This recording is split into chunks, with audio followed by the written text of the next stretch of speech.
Ye Lang mengerutkan kening dan menjadi serius. Bagaimana ini bisa ditoleransi? Bagaimana mungkin seorang pengasuh kecil berani bertindak begitu tidak sopan di depannya jika dia tidak dihukum? Bab 29 Pertemuan Ding Feng. Terkadang berciuman benar-benar bisa membuat ketagihan. Contohnya, sekarang Su Xiao, setelah mengetahui apa yang disebut hukuman Ye Lang, dia dengan senang hati menantang otoritas tuan muda. Dengan kata lain, dia meminta hukuman secara terselubung. Setelah dihukum 3 atau 4 kali, Ye Lang tampak sedikit bosan. Bukannya aku tidak lagi tertarik pada Su Xiao, tapi aku tidak berani. Gadis kecil yang lembut, masuk akal, dan peduli dengan wajah cantik seperti itu. Bahkan jika Liu Xiaohui masih hidup, dia mungkin akan kesulitan untuk menolaknya, tapi apa yang harus kita lakukan begitu api di hati kita menyala. Ye Lang tidak berniat melakukan ini selalu ini tanpa mempertimbangkan perasaan Su Xiao sama sekali.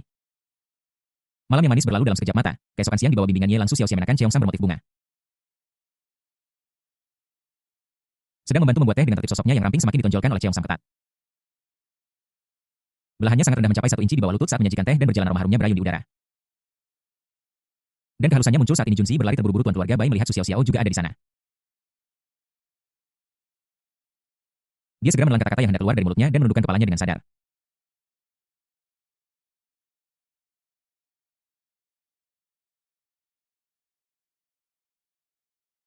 Su Xiao memandang Ye Lang dengan sangat patuh, duduk dan minum secangkir teh dan bicara perlahan. Ye Lang melambaikan tangannya dengan tenang. Junzi duduk dan seperti sapi mengunyah bunga peoni dan kemudian buru-buru menceritakan berita yang telah diterimanya. Sesuatu terjadi pada keluarga Bai Xiaoyun diculik dalam perjalanan pulang. Kata Ye Lang, apakah kamu tahu di mana Bai Xiaoyun sekarang? Junzi tampak bingung. Menurutnya, para suster Bai sudah sangat dekat dengan tuan muda. Namun mereka masih bisa tetap tenang setelah mengetahui bahwa Bai Xiaoyun telah diculik.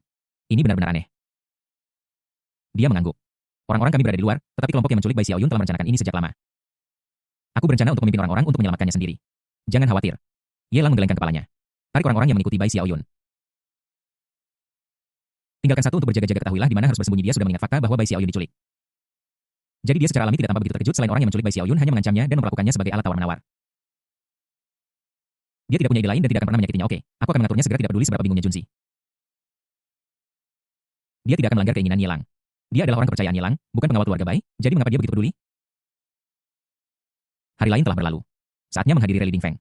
Di luar villa, Junzi sudah menunggu. Ye Lang berdiri di depan pintu. Dan Su Xiao membantu merapikan kerahnya seperti seorang ibu rumah tangga dan dengan cemas memperingatkan, Tuan, Anda harus berhati-hati di luar. Jangan terlalu jauh dari saudara Junzi. Aku sudah memperingatkan Ye Feng, tetapi aku masih takut dia akan melakukan sesuatu yang menyakitimu. Ding Point keberuntungan Ye Feng, putra keberuntungan, berkurang 500 lama kepada host karena mendapatkan nilai penjahat takdir 5.000. Ye Lang mengusap kepala Su Xiao dengan penuh kasih sayang. Dia bisa merasakan bahwa gadis kecil itu benar-benar khawatir tentangnya dan takut dia akan terluka. Aku tidak bisa menahan diri untuk tidak tersentuh, jadi aku berinisiatif untuk mencium bibirnya dan berkata dengan lembut. Jangan khawatir, bersikap baiklah di rumah dan tunggu aku kembali. Su Xiao bersenandung pelan. Dia berdiri di depan pintu. Memperhatikan Mai Batch yang membawa Ye Lang pergi, tanpa mengalihkan pandangannya untuk waktu yang lama. Ding Feng International. Sebuah bangunan penting dengan ratusan lantai berdiri di kota Tianhai. Ada aliran mobil mewah yang tak ada habisnya datang dan pergi. Ye Lang berpakaian setelan hitam bertemu Yuyan yang berpakaian mewah di pintu masuk tempat acara. Dia mengenakan gaun malam biru. Rok panjang yang bergoyang dan sepasang sepatu kristal. Dia tampak seperti seorang putri dari keluarga kerajaan Eropa. Dengan temperamen yang mulia dan sikap yang bermartabat, saya pikir Anda tidak akan datang. Yuyan maju dan meraih. Dia berinisiatif untuk menjelaskan di pesta ini, setiap orang memiliki pendamping wanita masing-masing. Aku tidak ingin tinggal dengan beberapa orang asing. Bukankah itu omong kosong? Kamu adalah pacarku. Bagaimana bisa kamu bersama pria lain? Ye Lang mendengus dingin. Jika aku melihat siapapun yang berani memiliki niat buruk terhadapmu, aku akan menghancurkan kepalanya. Yuyan yang kasar memutar matanya dengan menawan dan mengutuk dengan jijik. Aku tidak tahu mengapa, tetapi jika aku mendengar Ye Lang mengatakan ini sebelumnya. Aku pasti ingin menendangnya dan menjauhinya karena takut terkontaminasi aura kemewahannya. Tapi sekarang, dia merasa bahwa sikap mendominasi pacarnya tidak buruk. Dari waktu ke waktu seseorang akan datang ke sisi Yuyan untuk bersulang dan mengobrol. Beberapa orang ingin saling mendekat sementara yang lain ingin bekerja sama. Yuyan menerima semua orang yang datang dan mengangguk dan negosiasi berakhir pada saat itu. Dalam berbisnis orang tidak bisa bekerja sendirian.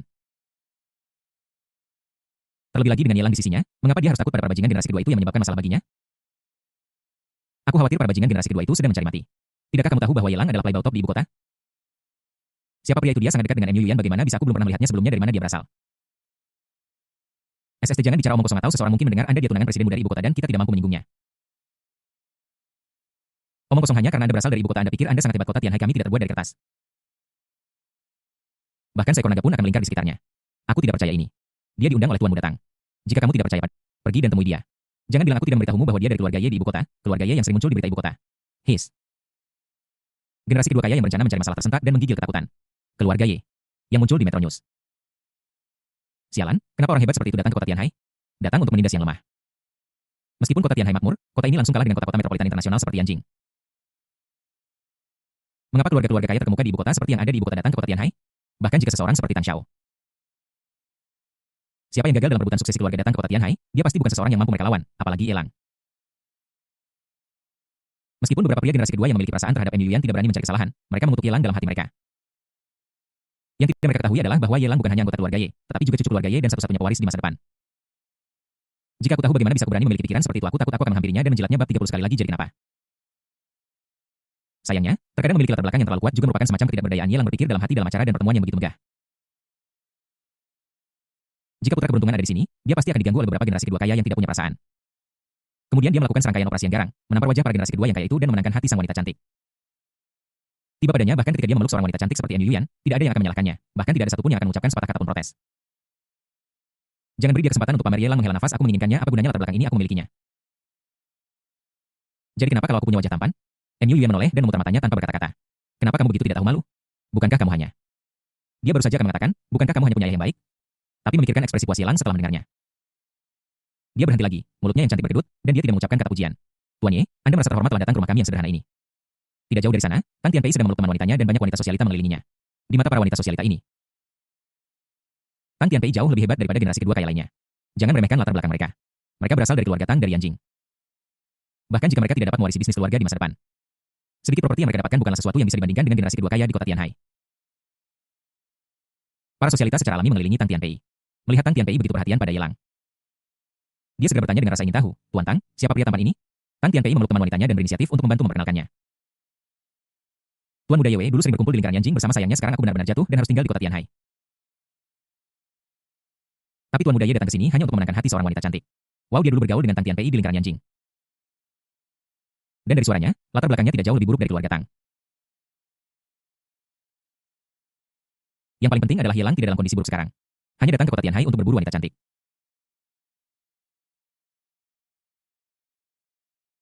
Bagaimana mungkin para sosialita rela melewatkan kesempatan emas seperti itu?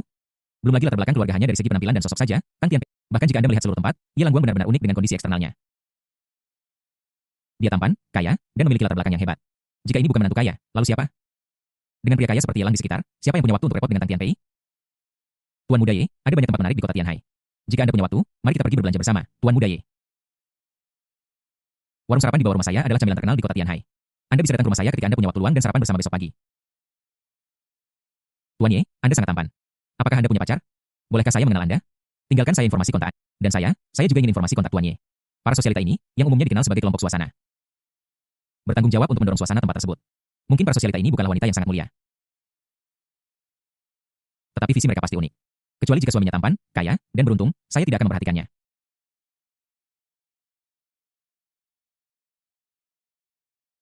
Dikelilingi oleh begitu banyak selebritas adalah suatu kehormatan. Kursi sedan berwarna-warni itu dibawa oleh semua orang. Tuan muda Ye benar-benar menawan begitu dia tiba semua wanita cantik di tempat itu. Yelang tersenyum tenang di permukaan. Ini adalah hal yang biasa. Saya sudah terbiasa dengan ini. Saya sudah terbiasa dengan ini. Di balik layar mereka saling menyentuh dan bahkan ketika mereka menyentuhnya secara diam-diam, dia tidak mau kalah sehingga dia mencubit mereka kembali di titik buta, menarik tatapan genit mereka. Yuan melihat ekspresi Yelang yang membual dan bertanya dengan curiga. Terbiasa? Bagaimana kamu bisa terbiasa dengan itu? Yelang meliriknya dan terbatuk ringan. Aku pernah mengobrol di sebuah pesta sebelumnya, dan tiba-tiba semuanya menjadi gelap di depan mataku. Seorang selebriti terkejut. Gula darah rendah? Yelang menggelengkan kepalanya. Bukan itu masalahnya. 3 atau 4 detik kemudian baru aku melihat cahaya lagi. Dan kemudian aku menyadari bahwa itu adalah seorang wanita cantik yang membenamkan kepalaku di dadanya. Yuan mendengus kesal. Apa kamu tidak takut mati lemas? Para sosialita tidak seperti Yuan yang sinis kepada Yelang. Mereka semua adalah saudara perempuan yang peduli, yang hanya peduli tentang GG. Dia bertanya dengan simpatik, bagaimana bisa ada gadis yang begitu kasual? Ye Xiaoyo pasti ketakutan, kan? Apakah ini akan meninggalkan trauma padamu? Yelang menjawab dengan serius, tidak apa-apa. Sebenarnya, bagaimana jika hal semacam ini terjadi lagi? PFFT. Tuan Ye, Anda sangat lucu. Tuan muda Ye benar-benar buruk, tetapi dia benar-benar tahu cara membuat gadis-gadis bahagia. Apakah kamu punya waktu untuk jalan-jalan di malam hari? Akan lebih baik lagi jika berjalan sambil minum minuman dingin di malam musim panas. Tinggalkan aku informasi kontakmu jika Tuan muda Ye menyukainya. Kita bisa melakukannya sebanyak yang kamu mau. Seorang sosialita ramping dengan sosok yang sama bangganya dengan saudara perempuan bayi mengedipkan mata padanya dengan menggoda. Aku melihat seseorang yang kukenal, ikut denganku. Ketidaknyamanan Yuan menjadi semakin intens. Dia menarik Yelang menjauh dari kelompok sosialita yang datang bergelombang. Begitu kami keluar dari kepungan, lingkungan sekitar akhirnya menjadi kosong. Yelang menggoda dengan main-main. Kenapa kamu cemburu? Pacarmu disukai dan dipuji oleh banyak gadis? Bisakah kamu berhenti terlalu berharap? Apakah aku akan cemburu padamu? Yuan mendengus. Ekspresi menghina itu sudah menjadi sesuatu yang bisa dia lakukan dengan mudah.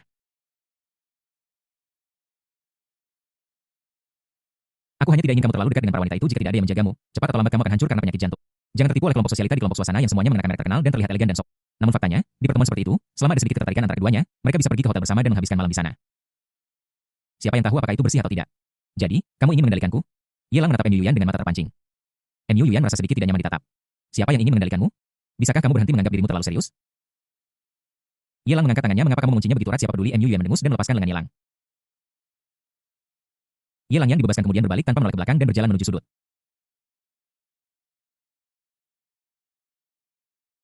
Di sana Bai Ruyu mengenakan seragam OL Sutra hitam sedang minum sendirian tampak tidak pada tempatnya di tempat yang Mu Yuan sedang mengawasi dari belakang, merasa sangat iri dan masam. Apa kau bercanda? Meninggalkannya sendirian di sini, pria ini, Ye Lang, malah pergi menggoda wanita lain. Bab 31 merekrut Bai Ruyu. Ye Lang tidak peduli apa yang dipikirkan Mu Yuan saat ini. Dia sudah sedikit gugup. Sesuatu terjadi pada keluarga Bai sebelum pertemuan Ding Feng sehingga menjadi pertanyaan apakah Bai Ruyu akan datang untuk menghadirinya. Melihat Bai Ruyu berdiri sendirian di sudut, bagaimana bisa dia melewatkan kesempatan ini? Dia segera menghampirinya dan berkata sambil tersenyum. Nona Bai, sungguh suatu kebetulan, kita bertemu lagi. Bai Ruyu mengerutkan kening dan menoleh ke belakang. Ye Lang lah yang telah mengunjungi rumahnya hari itu. Dia segera memaksakan senyum, mengangguk, dan memalingkan muka. Dia sedang tidak ingin mengenang masa lalu. Adiknya telah diculik dan keberadaannya tidak diketahui. Dia masih belum ditemukan dan tidak ada petunjuk sama sekali. Hatinya seperti bola api. Temukan adikku dan padamkan api itu. Atau biarkan api terus membakar dan akhirnya membakarnya menjadi tumpukan abu. Dia memiliki kesan yang baik terhadap Ye Lang bagaimanapun. Kata-kata Ye Lang yang murah hati dan jujur saat makan malam hari itu menyentuh hatinya. Tapi sekarang sebelum dia menemukan saudara perempuannya, dia tidak bisa memikirkan hal lain. Belum lagi berurusan dengan orang luar, dia bahkan tidak punya suasana hati untuk mengurus beberapa hal yang terjadi baru-baru ini di perusahaannya sendiri. Nona Bai, Anda terlihat sangat sedih. Apakah Anda mengalami kesulitan? Mengapa Anda tidak memberitahu saya agar saya dapat berbagi kekhawatiran Anda? Ye Lang sepertinya tidak merasakan dinginnya Bai Ruyu sama sekali dan dia bahkan bergerak maju. Bai Ruyu mengerutkan kening. Maaf. Tuan muda Ye, suasana hatiku sedang tidak baik akhir-akhir ini. Jika ada yang ingin kau katakan, bisakah kita bicara lain kali? Suasana hati buruk? Ye Lang bertanya curiga. Mungkinkah karena Nona Bai tahu bahwa Paman Bai punya anak haram di luar? Sikat. Bai Ruyu berbalik dan menatap Ye Lang dengan seksama dengan keterkejutan di mata indahnya. Sepertinya tidak begitu. Ye Lang sepertinya berbicara pada dirinya sendiri, atau mungkin Paman Bai diam-diam menggelapkan saham perusahaan untuk dicairkan demi anak haramnya. Apakah Nona Bai tahu? Bai Ruyu ketakutan dan menatap Ye Lang dengan mata lebar. Seolah-olah dia sedang melihat orang asing yang belum pernah dia lihat sebelumnya. Apalagi yang kau tahu? Ya Bai Xiaoyun punya anak di luar dan itu adalah anak laki-laki yang hampir dewasa beberapa tahun lebih tua dari Bai Xiaoyun. Apa konsepnya? Ini berarti bahwa ayahnya punya kekasih di luar sebelum ibunya meninggal sekarang ini bahkan lebih demi anak haram itu. Dia secara pribadi, tidak. Seharusnya dikatakan bahwa dia secara terang-terangan mencairkan uang dari perusahaan untuk meninggalkan lebih banyak warisan untuk anak haram itu. Ini semua adalah urusan pribadi keluarga Bai.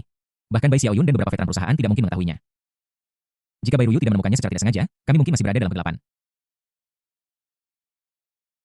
Inilah mengapa Bai Ruyu bekerja keras dan membuat kemajuan meskipun ayahnya bersikap dingin, ingin membuktikan kemampuannya kepada. Inilah mengapa dia marah setiap kali ayahnya mengatakan bahwa anak perempuan lebih rendah daripada anak laki-laki. Itu semua karena anak haram itulah yang memberikan pukulan telak bagi pandangan dunia Bai Ruyu. Siapa yang menyangka bahwa ayah yang dipuji di dunia bisnis karena integritasnya? Tanggung jawab dan cinta kepada istri dan putrinya, dan yang belum menikah lagi selama lebih dari 10 tahun, sudah berselingkuh sebelum ibu meninggal. Sekarang, dia mentransfer aset keluarga dan aset perusahaan yang telah ibunya perjuangkan dengan susah payah hanya karena putra selingkuhan itu. Bagaimana kamu tahu semua ini? Apa yang terjadi? Bai Ruyu terkejut dan ketakutan pada saat yang sama. Seolah-olah segala sesuatu tentang dirinya telah terlihat. Dia menatap Ye Lang dengan kewaspadaan penuh. Ye Lang mengangkat bahu dan mengatakan sesuatu yang mengejutkan. Jangan takut. Nona Bai, saya sebenarnya tahu sangat sedikit. Misalnya, saya baru tahu tentang adik Anda diculik kemarin sore. Bai Ruyu tidak tahu tentang penculikan adiknya sampai malam hari ketika dia menerima panggilan telepon tak dikenal.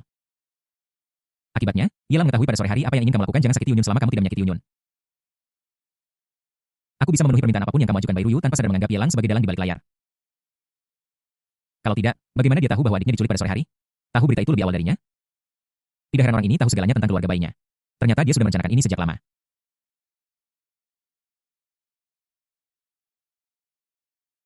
Nona Bai, perlukah sampai sekaget ini?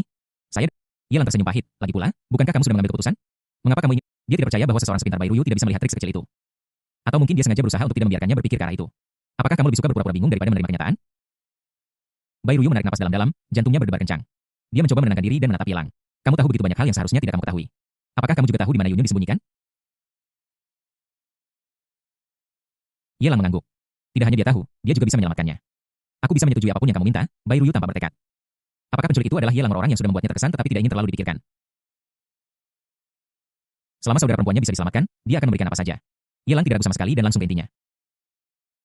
Aku menginginkan dirimu. Tanpa menunggu Bai Ruyu meledak, dia melanjutkan dengan nada serius, perusahaan Bai pada akhirnya adalah milik ayahmu. Tidak peduli seberapa keras kamu mencoba, tidak peduli seberapa banyak kamu membuktikannya, pada akhirnya kamu tidak akan bisa menolak keinginan ayahmu. Jika ayahmu berniat untuk menyerahkan perusahaan kepadamu, dia tidak akan menahan diri begitu lama. Bahkan lebih mustahil lagi bagi mereka untuk secara terang-terangan mencairkan saham perusahaan pada saat yang genting seperti ini. Why because dia berpikir bahwa putranya tidak bisa mengalahkanmu dengan kemampuannya. Begitu dia mati, putranya mungkin kehilangan segalanya dalam rebutan kekuasaan denganmu. Jadi aku mencairkan dan mendapatkan uang sungguhan untuk ditinggalkan untuk putraku. Meskipun Bai Ruyu terlihat seperti wanita lemah, dia sebenarnya adalah orang yang kejam di dunia bisnis. Dia tegas dan tabah dalam tindakannya dan lebih brutal daripada beberapa pria besar dan kuat. Berdasarkan apa yang telah dilakukan ayahnya untuk putra haramnya selama bertahun-tahun, Bai Ruyu tidak akan mengancam nyawa putra haram itu. Tetapi akan sangat sulit bagi putra haram itu untuk mendapatkan satu sen pun dari keluarga Bai. Bahkan orang luar seperti Yelangan mengenalnya dengan baik, apalagi ayah kandung Bai Ruyu. Aku sudah mulai mempersiapkan apa yang akan terjadi setelah kematianku.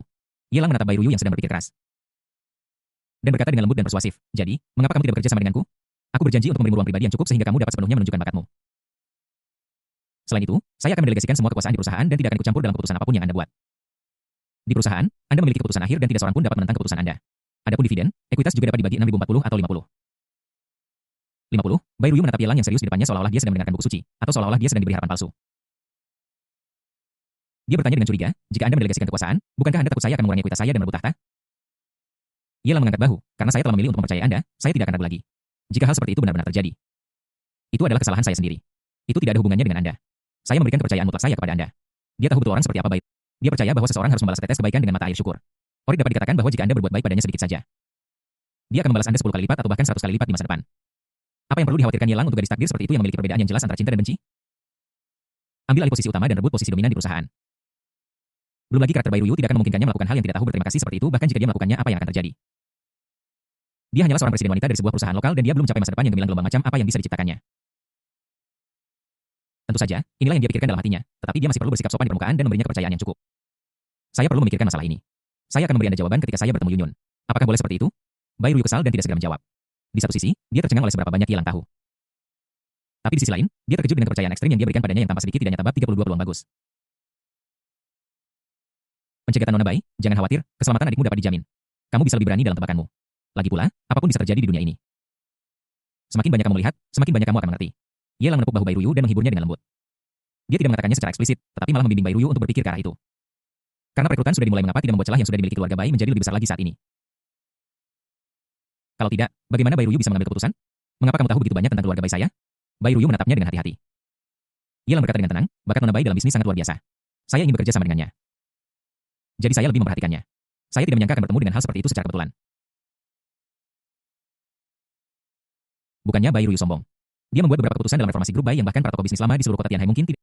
Jika Yelang ingin merekrutnya, alasan ini bisa dianggap sebagai penjelasan yang masuk akal. Dia tidak menunjukkan sikap malu-malu seorang putri dan berkata dengan bersemangat. Aku ingin segera bertemu Yunyun. Baiklah, semakin cepat aku melihatnya aman dan sehat, semakin cepat aku bisa mengambil keputusan. Yelang mengangguk ya. Tentu saudarimu akan dipertemukan kembali denganmu malam ini, namun beberapa hal terlalu terburu-buru jika kau mengikuti Nona Bai. Akan mudah untuk membuat kesalahan. Tunggu saja di sini. Melihat raut wajah Bai Ruyu yang cemas, dia tidak bisa menahan diri untuk mengingatkannya bahwa akan menjadi beban yang berat untuk membawa beban sebesar itu bersamanya. Pada saat itu dia berbalik dan meninggalkan tempat itu, bahkan tidak memperhatikan N Yuyan yang datang untuk bertanya. Dan berjalan keluar pintu di kursi belakang Maibach. Dia langsung menghabiskan 32.000 poin nilai penjahat takdir untuk meningkatkan kebugaran fisiknya menjadi 100 panel sistem karakter Yelang. Usia 25, konstitusi 100, pesona 98, nilai penjahat takdir 21.800, keterampilan afinitas LV 8, afinitas grup 80. Keterampilan piano tingkat lanjut, seni teh tingkat lanjut, tingkat estetika tingkat lanjut, mal pembukaan. Pusat lotre buka, setiap lotre menghabiskan 100 poin penjahat takdir sistem tas ransel. Foto BBQ 1 tisu King Feng, foto Nona Bai 1 perangkat medis listrik setelah beradaptasi dengan peningkatan mendadak dalam kebugaran fisiknya. Yelang berkata kepada Junzi dengan tenang, katakan pada semua orang yang berjaga di luar untuk mengungsi dan kirim aku ke sana. Di sisi lain markas para penculik. Ruangan itu sangat sunyi, hanya ada Bai Xiaoyun seorang diri, dia meringkuk di sudut ruangan. Memeluk lututnya karena ketakutan, wajah kecilnya yang tembam dipenuhi bekas air mata dan tubuhnya yang kecil gemetar. Dia diculik dan bahkan barusan para penculik ingin mengganggunya, sangat menakutkan. Dia selalu menjadi putri kecil keluarga Bai. Dia dipegang di tangan karena takut jatuh dan dimasukkan ke dalam mulut karena takut meleleh. Kapan dia pernah menghadapi situasi seperti ini? Seluruh orang merasa seperti dilemparkan ke dalam sarang penuh serigala.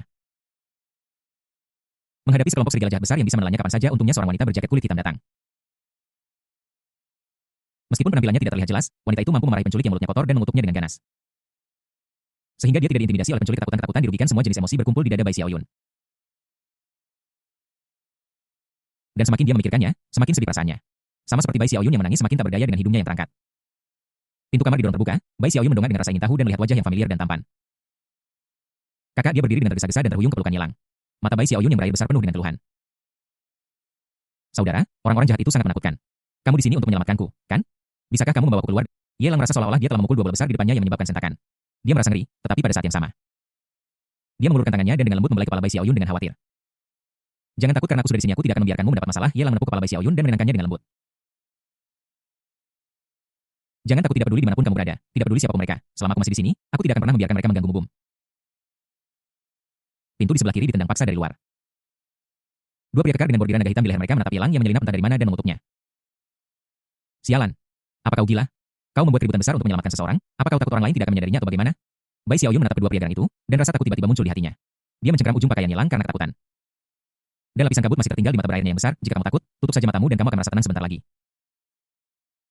Yelang menyentuh kepala kecil Bai Xiaoyun tetapi mencibir dalam hatinya, jika aku tidak membuat suara lebih keras, bagaimana aku memperingatkan para penculik di villa? Jika dia tidak memprovokasi para penculik ini, bagaimana dia bisa pamer di depan Bai Xiaoyun? Dia mengulurkan jari dan mengaitkannya pada mereka berdua yang tampak santai tetapi juga penuh kritik. Dasar anak haram. Kau mencari mati sendiri, kau tidak bisa menyalahkan siapapun. Seorang pria kekar memutar lehernya dan bergegas maju dengan agresif. Mengangkat lengannya yang proporsional seperti paha Bai Xiaoyun dan langsung menuju hidung Yelang. Postur garang itu sangat menakuti Bai Xiaoyun hingga dia langsung menutupi wajahnya dengan tangannya. Snap. Bersamaan dengan suara yang renyah, raungan sengsara terdengar. Yelang memegang lengan pria besar itu dengan satu tangan, memutar dan menggoyangkannya. Dan dengan mudah menghilangkan kekuatannya. Pada saat yang sama, dia menariknya ke bawah dan mendorong lututnya ke atas secara tiba-tiba. Memukul sendi dan lengan yang bagus patah seketika bab 33 langkah cerdik oleh Junsi tanganku kau bajingan. Aku akan membunuhmu, pria besar itu meraung kesakitan dan menendang Yelang. Tapi bagaimana kecepatannya bisa dibandingkan dengan Yelang yang kebugaran fisiknya 100 mereka menendang keluar pada saat yang sama dan bertabrakan satu sama lain.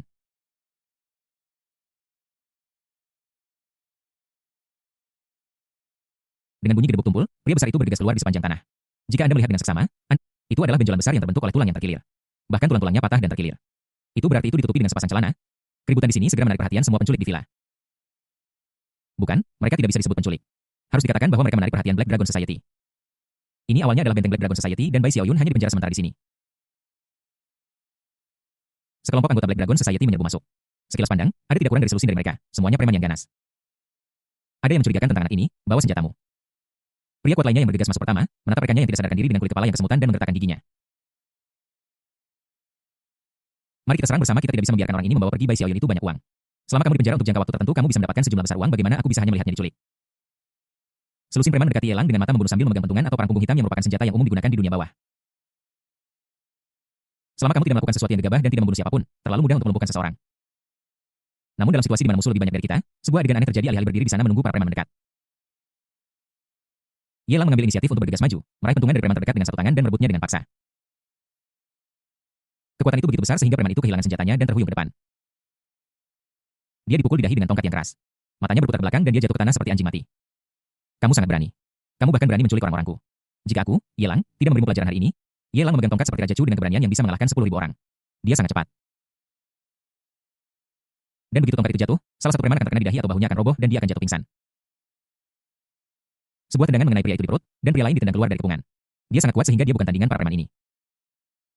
Bagaimana mungkin para penculik ini ingin menindas Yelang? Jelas bahwa hanya Yelang yang mengejar sekelompok penculik dan menyiksa mereka. Di tengah tangisan menyedihkan, Bai Xiaoyun menatap Yelang yang gagah berani dan tak terkalahkan melalui celah-celah jarinya dengan mata besarnya. Pangeran menawan dalam benaknya dan sosoknya tumpang tindih dengan sempurna, Bai Xiaoyun, yang sudah terpesona oleh penampilan Yelang. Sekarang menghadapi situasi ini bagaimana, mungkin dia memiliki kesadaran lain dalam pikirannya. Seluruh otak, seluruh dada dan seluruh tubuh benar-benar dipenuhi dengan sosok Yelang. Ayo pergi. Yelang mengambil tangan kecil Bai Xiaoyun yang lembut dan tanpa tulang dan berjalan keluar dari pintu di koridor. Beberapa anggota Black Dragon Society datang untuk menghalangi jalan. Yelang menjatuhkan satu orang dengan satu pukulan tongkatnya dan menendang preman yang bergegas keluar dari bilik. Mengirim mereka kembali ke tempat asal mereka. Seluruh villa dipenuhi dengan anggota Black Dragon Society. Ini adalah benteng pertahanan, jadi Anda bisa membayangkan berapa banyak orang di sana. Bahkan jika seorang ahli dengan tingkat yang sama dengan pasukan khusus datang ke sini, itu akan menjadi tempat yang berbahaya dan dia akan berada dalam bahaya besar kematian. Namun, Yelang berjalan di koridor seolah-olah dia sedang berjalan-jalan santai di taman, merasa santai dan puas. Apa arti kebugaran fisik 100? Kebugaran fisik orang normal adalah sekitar 10. Dan kebugaran fisik 20 sudah luar biasa, yang setara dengan kekuatan dua orang yang ditumpangkan pada satu orang. Jika seorang pria dengan kebugaran fisik 20 menghadapi dua pria dengan kebugaran fisik 10, apakah itu akan menjadi imbang? Tidak, itu adalah pembantaian. Kebugaran fisik telah berlipat ganda dan semua aspek kualitas fisik telah meningkat secara eksponensial. Kekuatan telah meningkat secara eksponensial, bagaimana bisa dikompensasi dengan 2 kali lipat jumlah orang?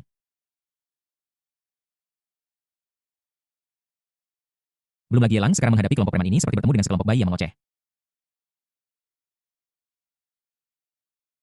Mereka seperti ayam dan anjing. Tidak ada yang menghentikan kami. Tempat di belakangnya berantakan dengan anggota Black Dragon Society yang roboh di mana-mana, meratap di mana-mana. Itu dia, itu dia. Apakah ini yang kau sebut penculik brutal? Yelang melemparkan tongkat komando ke ruang tamu villa dan menggelengkan kepalanya dengan jijik. Dia menarik gadis kecil yang tergila-gila di sampingnya yang sudah pusing berjalan tanpa melihat ke depan dan hanya menatap profilnya dan meninggalkan tempat itu. Baru setelah dia berjalan agak jauh dan mencapai sisi jalan, dia masuk ke kursi belakang Maibach tempat dia sudah lama menunggu. Dia melihat villa yang terang benderang dan mulai merasa bersemangat. Setelah menghancurkan markas Black Dragon Society, mengingat temperamen Black Dragon Society, mereka mungkin tidak akan membiarkannya begitu saja. Selain itu, dia baru saja bertindak sangat arogan dan berulang kali menyebutkan namanya. Lihat, ada kamera di dalam villa. Melalui berbagai tanda dia dapat ditemukan Qiu Jiwer. Tampaknya pahlawan wanita ini tidak membutuhkannya tetapi dia akan mendatanginya atas inisiatifnya sendiri. Nyaman. Sambil merasa bahagia, Ye Lang merasakan Bai Xiaoyun yang duduk di sebelahnya. Menariknya dan dia tanpa sadar berbalik tetapi wajah yang lembut mendekat. Dan mulut kecil kemerahan itu mencium bibirnya tanpa memberinya ruang untuk berpikir Bai Xiaoyun sudah terobsesi. Seluruh pikiran dan dadanya dipenuhi sampai penuh dengan tindakan Ye Lang hari ini. Dia memutuskan Ye Lang adalah pangeran menawannya. Dia bersedia menjadi penggemar kecil Ye Lang selama sisa hidupnya hanya dia perasaan bibir yang bersentuhan itu manis. Seperti permen kapas sangat mempesona sehingga Anda tidak ingin berpisah setelah lama. Bai Xiaoyun perlahan menundukkan kepalanya dengan canggung. Membenamkan kepalanya di lengan Ye Lang memeluk pinggangnya dan berbisik, kakak, ketika aku besar nanti, aku akan memintamu untuk menikahiku, oke? Seorang pengemudi tingkat rendah kemudian akan membujuk penumpang di kursi belakang untuk memasang sabuk pengaman. Dengan mengatakan bahwa ada ribuan jalan untuk dilalui tetapi keselamatan adalah yang utama. Pengemudi senior diam-diam telah memindahkan kaca spion dan menyalakan musik mobil yang menenangkan. Dia akan menjadi mempelai pria memulai sekarang. Dia akan menjadi pendamping hidupmu. Bab 34 Mu Yuan merasa tidak nyaman. Bai Xiaoyun belum pernah mendengar lagu ini. Lagu itu sangat lama dan bukan musik generasinya, lagi pula dia bukan tipe idealnya. Tetapi itulah hal yang paling menakutkan tentang mendengarkan musik adalah lingkungannya. Dalam lingkungan ini pada saat ini Bai Xiaoyun baru saja membuat janji untuk menjadi istri Ye Lang. Tetapi ketika dia mendengar lirik musik ini, dia sangat tersentuh. Kakak, mulai sekarang aku akan bersamamu sepanjang hidupku. Oke, Bai Xiaoyun memeluk Ye Lang. Suara bayinya yang lembut sepertinya manis di hati. Jika itu pria lain, dia pasti sudah sangat kewalahan oleh darah yang mengalir ke kepalanya sehingga dia mungkin melakukan apa saja. Bahkan Ye Lang merasa ada sesuatu yang tidak beres. Dia terus mengingatkan dirinya sendiri dalam hatinya bahwa dia masih muda dan Bai Xiaoyun masih seorang anak. Namun, ketika dia menundukkan kepalanya, dua bola besar muncul di pandangannya, menyangkal saran dirinya sendiri. Tidak kecil lagi. Sungguh tidak. Kendarai mobilmu dengan hati-hati dan kembalilah. Ye Lang menahan amarahnya dan mendesak Junzi dengan suasana hati yang buruk. Junzi dengan cepat berkata oh dan menginjak pedal gas dan Maybach segera berakselerasi. Ye Lang hanya dengan lembut memeluk Bai Xiaoyun tanpa banyak bicara. Dari waktu ke waktu dia akan secara tidak sengaja menyentuh pahanya dengan punggung tangannya atau telapak tangannya. Ini adalah hal yang sangat normal dan tidak berlebihan. Selain itu, Bai Xiaoyun baru saja berjalan jauh ke sini dan dia mengenakan rok pink yang lucu. Jadi terhindarkan bahwa akan ada beberapa urutan. Mungkinkah dia membantu menghaluskan rok di atas pantatnya dengan tangannya? Dan kemudian menyentuhnya beberapa kali untuk melihat apakah ada cedera yang disebabkan oleh para penculik. Ye Lang tidak bersedia melakukan hal yang melelahkan secara mental seperti itu. Dia hanya melihat wajah Bai Xiaoyun yang merah dan kemudian menatap ekspresinya yang penuh emosi dan merasakan gelombang emosi di hatinya. Sudah selesai. Ya sudah selesai. Siapa yang menyuruh Bai Xiaoyun mengenal Tong En yang 7 Baoru di luar sebuah rumah bandar di kota Tianhai? Bai Xiaoyun yang tadi memegang tangannya Ye Lang mendapatkan kembali mata tergila-gilanya saat melihat Bai Ruyu berdiri di luar pintu dan lapisan uap air berkabut memenuhi mereka. Dia berlari tergesa-gesa dengan kaki terbungkus topi putih dan menabrak pria dengan bola itu. Sister, aku pikir aku tidak akan pernah melihatmu lagi. Orang-orang jahat itu sangat menakutkan. Bai Xiaoyun berada di pelukan kakaknya. Bertingkah genit dan mengungkapkan keluhannya, Bai Ruyu memeluk adiknya dengan sedih, membelai kepala kecilnya dan menenangkannya dengan lembut. Tidak apa-apa. Tidak apa-apa, jangan takut, kakak ada di sini. Kakak tidak akan pernah membiarkanmu terluka lagi. Dado, tahu tidak, kakakku menyelamatkanku. Bai Xiaoyun mendongak hampir tidak sabar untuk memberitahu Bai Xiaoyun kabar itu. Bai Ruyu terdiam sejenak, lalu tersenyum dan berkata, oh, begitu. Sudah sangat larut. Yunyun, kenapa kamu tidak istirahat saja di sini? Jangan pulang. Rumah bandar ini adalah properti pribadi Bai Ruyu. Dia jarang tinggal di sini pada hari kerja, tetapi jika dia bertengkar sengit dengan ayahnya, dia akan datang ke sini sendirian karena dendam. Dia tidak ingin adiknya kembali ke rumah itu untuk sementara waktu. Itu telah berubah. Sekarang tidak begitu aman lagi dan aku tidak tahu apa yang akan terjadi selanjutnya. Lalu, apakah saudara akan tinggal bersama kita malam ini? Bai Xiaoyun berbalik dan melihat Ye Lang yang berdiri tidak jauh di belakangnya. Pipi Bai Ruyu merona dalam hati. Dia tahu kepribadian saudara perempuannya, tetapi Ye Lang tampak diselimuti kabut terlalu misterius. Dia selalu merasa bahwa terlalu dekat dengannya akan menyebabkan sesuatu yang salah. Selain itu terdapat perbedaan usia yang besar. Dia meraih tangan saudara perempuannya berjalan ke arah Ye Lang dan berkata dengan penuh terima kasih tuannya. Terima kasih atas bantuan Anda malam ini. Saya ingin menyampaikan rasa terima kasih saya yang paling tulus kepada Anda setelah periode waktu ini berlalu. Kita dapat berbicara tentang hal-hal lain, oke? Ye Lang tersenyum dan mengangguk. Tentu saja, tidak perlu terburu-buru. Tidak mudah untuk menyelamatkan Yunyun dari tempat berbahaya itu. Yang paling penting adalah kalian berdua bersaudara dipersatukan kembali. Saya tidak akan mengganggu Anda lagi. Bai Ruyu dapat dipercaya dalam hal integritas. Selain itu, dia sudah menunjukkan fakta bahwa Bai Xiaoyun diculik dan dia baru saja akan mengatakannya secara langsung dan jelas. Selama kamu bukan orang bodoh, kamu akan dapat menemukan sesuatu berdasarkan petunjuknya. Beri Bai Ruyu waktu. Semakin dia mempelajari kebenaran masalah ini, semakin besar kesenjangan yang ada akan membesar tanpa batas. Yang mengarah pada putusnya hubungan terakhir saudaraku. Jangan pergi. Ketika Bai Xiaoyun melihat Ye Lang berbalik, dia segera melepaskan diri dari tangan Bai Ruyu, mengejarnya, memeluk pinggangnya dari belakang. Kakak, mohon jangan pergi. Oke. Ye Lang merasa dirinya terkena dua bola. Sudut mulutnya berkedut. Dia mengulurkan tangannya untuk menarik kedua tangan kecil yang menguncinya. Dia berbalik dan harus mengeluarkan peringatan kartu kuning karena menggiring bola di depan Bai Ruyu. Beberapa hal masih perlu dihindari.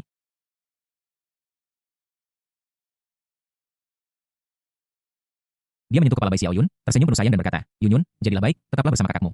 You can always love for your brother, okay? Oke. Bai Xiaoyun mengangguk dengan patuh, masih memegang tangan Ye Lang yang hangat dengan enggan bergumam. Kakak. After a long time, finally let go of her little hand after hearing Bai Ruyu's comforting voice. Under the guidance of Bai Ruyu walked into the tall sloping back every few steps until the door was closed. Ding alurnya telah berubah selama kepada host karena telah memperoleh nilai penjahat takdir 5.000 ding poin keberuntungan Ye Feng Putra Keberuntungan. Berkurang sebanyak 500 selama kepada host karena telah memperoleh nilai penjahat takdir 5.000. Mendengarkan suara perintah sistem yang terus-menerus datang dari telingaku, Ye Lang menoleh ke belakang dengan puas. Begitu dia berjalan keluar dari halaman depan rumah bandarnya, dia melihat MU Yuan bersandar di dinding menatapnya dengan tangan terlipat. Kenapa? Kamu bahkan berhenti dari pertemuan Ding Feng di tengah jalan dan datang mencari Bai Ruyu tetapi kamu ditolak. Siapa MU Yuan? Meskipun latar belakang keluarganya tidak sebaik Ye Lang, bahkan ketika dia berada di Anjing, ada banyak orang yang menggoda dengannya. Jika dia tidak bertunangan dengan Ye Lang, para pelamar mungkin sudah berbaris dari alun-alun hingga bandara Daxing. Pria mana yang tidak akan tersenyum padanya saat melihatnya? Kapan dia pernah menghadapi situasi seperti Ye Lang? Dia mendekati seseorang di pertemuan Ding Feng, tetapi dia abaikan dan berjalan keluar bahkan tanpa menoleh ke belakang. Kemudian Bai Ruyu segera pergi dan karena penasaran, dia mengikuti. Dia ingin melihat apa yang akan dilakukan Ye Lang. Itulah mengapa dia begitu putus asa sehingga dia bahkan tidak repot-repot memperhatikannya. Tanpa diduga, dia melihat Ye Lang datang ke rumahnya larut malam dan ditolak. Dia tidak bisa menahan diri untuk mengejeknya. Bab 35 merobek jimat MU Yuan menjadi kepingan Ye Lang memutar matanya dan berkata, pernahkah kamu mendengar tentang kisah Kaisar Liu mengunjungi Zhu Gil yang 3 kali? Aku akan datang tidak hanya malam ini tapi juga besok malam dan lusa bukan urusanmu apakah menguntit orang itu menyenangkan. MU Yuan berkata dengan dingin, tidak bisakah pacarmu tahu kemana kamu pergi, kamu bermain-main di luar dan aku tidak bisa mengendalikanmu lagi. Aku bahkan tidak bisa mengajukan pertanyaan padamu, Ye Lang mengangkat alisnya. Bagaimana ini bisa menjadi ejekan? Ini jelas drama keluarga tentang istri yang menangkap selingkuhan. Ya Tuhan, apakah dia tidak ingin dengan sengaja mengganggunya tentang masalah ini untuk sementara waktu? Jadi dia berkata dengan serius, aku datang menemui Bai Ruyu untuk sesuatu yang serius. Perusahaan baru membutuhkan seseorang yang benar-benar dapat mengatur berbagai hal. Dan dia sangat cocok memulai perusahaan lain. Modal awal 1 miliar yang keluarga Ye berikan terakhir kali telah habis. Dan kau mencari alasan untuk menipu orang agar mendapatkan uang kan? MU Yuan sepertinya melihat segalanya. Bukannya dia merasa dirinya benar sendiri, tetapi Ye Lang di masa lalu memang seperti ini. Dia mendengus. Jika kamu kekurangan orang, mengapa kamu tidak pergi ke bursa kerja untuk mencari satu orang? Dan kamu datang ke Bai Ruyu, apakah otakmu terbentur pintu? Bagaimanapun, Bai Ruyu adalah putri sulung dari keluarga Bai. Kau bahkan tidak bisa mengelola grup keluarga Bai yang besar. Bagaimana kau bisa punya waktu luang untuk membantumu?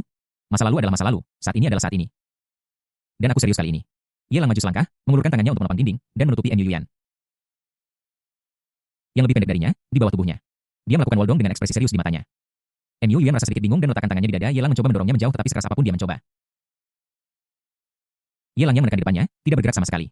Dia menggerakkan giginya dan berkata, apa hubungannya keseriusanmu denganku? Apakah kamu pikir berbisnis itu sesederhana itu? Meskipun Ye Lang dengan sengaja berpura-pura menjadi anak manja di masa lalu. Mudah untuk mempelajari hal-hal buruk tetapi tidak begitu mudah untuk mempelajari hal-hal baik jika semudah itu untuk berhasil memulai bisnis. Akan ada bos besar di mana-mana dari mana pekerja kerah putih di perusahaan dan buruh di lokasi konstruksi berasal. Ye Lang membukakan cincasnya tetapi tangannya masih menghalangi MU Yuan sedikit cemas. Apa yang ingin kamu lakukan? Ye Lang, dia aku beritahu, jika kamu berani melakukan apapun tanpa izinku, percaya atau tidak, aku akan menggigitmu sampai mati. Dia memegang lengan Ye Lang. Dengan mulut kecilnya di pergelangan tangannya. Jika terjadi sesuatu yang salah, dia akan segera menggigitnya dan kemudian melarikan diri. Ye Lang mengeluarkan resep dari sakunya dengan ekspresi benar. Bisakah kamu berhenti memikirkan hal itu? Apa yang ada di pikiranmu sepanjang hari? Itu sama sekali tidak murni, Ye Lang. Aku akan melawanmu. MU Yuan merasa sangat malu dan marah. Dia mengangkat kepalanya dan mulai menyerang bagian bawah tubuh Ye Lang. Tapi bagaimana dia bisa memamerkan kekuatannya di depan Ye Lang? Setelah hanya 2 ronde, Ye Lang sudah menahan bagian bawah lututnya, mengendalikannya dengan erat, membuatnya tidak bisa bergerak sama sekali. Tiba-tiba saja MU Yuan seperti katak yang berbaring di meja operasi kecuali posisinya diubah, meja operasi diganti dengan dinding. Dan dia beralih dari berbaring menjadi kakinya tidak menginjak tanah, ditopang di udara. Lepaskan aku, MU Yuan berteriak lembut. Melihat posturnya saat ini, dia merasa semua darah di tubuhnya mengalir ke kepalanya. Dan wajahnya yang cantik memerah. Dia marah, dia berteriak, dia hampir pingsan. Namun, Ye Lang menutup telinga dan meletakkan sebuah catatan di depannya. MU Yuan menekan rasa malunya dan bertanya dengan panik, apa ini? Resep kecantikan. Bukankah bisnis utama perusahaanmu adalah produk kecantikan? Ye Lang menjelaskan. Dia tidak punya energi untuk peduli tentang pil kecantikan sekarang. MU Yuan adalah ahli di bidang ini. Jika kita menyerahkannya padanya, dia akan memiliki saluran dan jalur produksi. Gratis. Bukankah itu lezat? MU Yuan hanya melirik dan mencibir. Lelucon macam apa? Siapa yang memberimu resep ini? Apa kau pikir kau bisa menambahkan beberapa ramuan mahal ke dalamnya dan menggunakannya sebagai produk kecantikan? Jika formula produknya benar-benar sesederhana itu, lalu apa peran tim RD? Kamu benar-benar bodoh, kamu bahkan tidak tahu kamu ditipu. Dan kamu masih ingin memulai perusahaan dengan resep ini? Kamu hanya bermimpi. Dan turunkan aku. Lututku sangat sakit saat kamu menekannya. Ye Lang menunduk dan melihat MU Yuan yang mengenakan rok pinggul. Area di atas betisnya yang putih berminyak dan lututnya sedikit merah. Kemudian dia perlahan-lahan meletakkannya. Dia berkata dengan serius, jangan khawatir tentang apakah aku tertipu atau tidak. Resepnya ada di sini, Anda dapat menggunakannya untuk melakukan eksperimen. Namun, harap dicatat bahwa efek dari pil kecantikan ini sangat kuat. Tidak disarankan agar Anda menyiapkannya secara langsung sesuai dengan formula ini. Yang terbaik adalah mengencerkannya beberapa lusin kali. Tentu saja. Resep yang dia keluarkan bukanlah salinan dari yang ada di ransel sistem, tetapi yang dia encerkan 100 kali. Jika pil kecantikan disiapkan sesuai resep di atas, luka tidak akan sembuh dengan kecepatan yang terlihat dengan mata telanjang.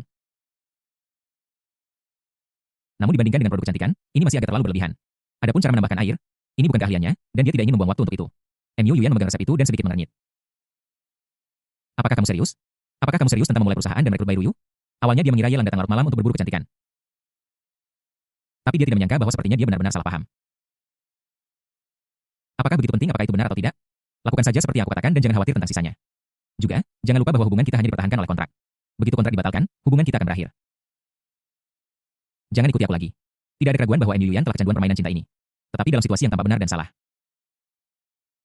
Atau mungkin MU Yuyan sengaja melupakannya, dia masih harus berinisiatif untuk mengingatkannya dan menghancurkan fantasi itu. Sepertinya benar dan salah, keduanya benar dan salah. Ketika MU Yuyan tenggelam di dalamnya, Ye Lang mengulurkan tangan dan menamparnya dengan keras untuk membangunkannya. Apakah kamu ingin berpura-pura tidak tahu dan menggunakan kontrak sebagai alasan untuk terus menjadi mulia dan bangga? Tidak, bagaimana mungkin Ye Lang membiarkan MU Yuyan terus muncul di depannya dengan cara ini? Di mata MU Yuyan, kontrak sebelumnya adalah sebuah ikatan.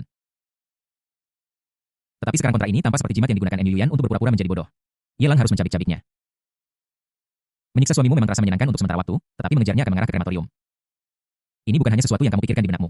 Bab 36 mari kita urus selama sebulan. MU Yuyan pergi dengan ekspresi kaku dan tanpa menoleh ke belakang. Ketika orang-orang melihat tatapan dingin itu, mereka akan merasa seolah-olah mereka berutang jutaan padanya dan belum membayarnya kembali. Ingatlah untuk melakukan percobaan. Perusahaan saya masih bergantung pada resep ini untuk menghasilkan uang pertamanya. Ye Lang mengikuti dengan kalimat yang menstimulasi ledakan. Apa yang menanggapinya adalah knalpot putih mobil. BMW itu meninggalkan kerumunan dalam awan debu dan melaju dengan raungan. Setelah BMW itu menghilang di ujung jalan, Junzi dengan canggung berjalan keluar dari sudut dan berkata sambil terkekeh. Tuan, maafkan saya benar-benar tidak menyangka bahwa Presiden MU benar-benar akan melakukan hal seperti menguntit orang. Saya ceroboh, itu adalah kesalahan saya, ini tidak ada hubungannya dengan Anda. Ye Lang melambaikan tangannya, Anda telah bekerja dengan baik beberapa hari terakhir ini. Dan telah melakukan semua yang saya minta dengan benar. Panggil saudara-saudaramu malam ini dan pergi ke klub Xian Zilian untuk bersenang-senang. Wow. Begitu mendengar 3 kata Xian Zilian, mata Junzi langsung berbinar. Awalnya dia penasaran tentang bagaimana Tuan Muda menyelamatkan orang-orang dari markas Black Dragon Society. Dan hendak bertanya tetapi terganggu oleh keputusan mendadak. Ye Lang, apa yang kau tanyakan? Penting untuk membuang akar teratai, setengah jam kemudian di jalan aspal konvo panjang mobil-mobil mewah.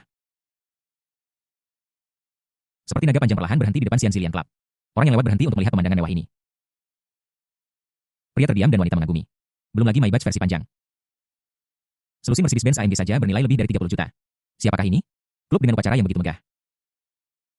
Mungkinkah ketua grup yang terdaftar itu ada di sini secara pribadi? Bukannya mereka tidak mau menebak generasi kedua kaya mana itu?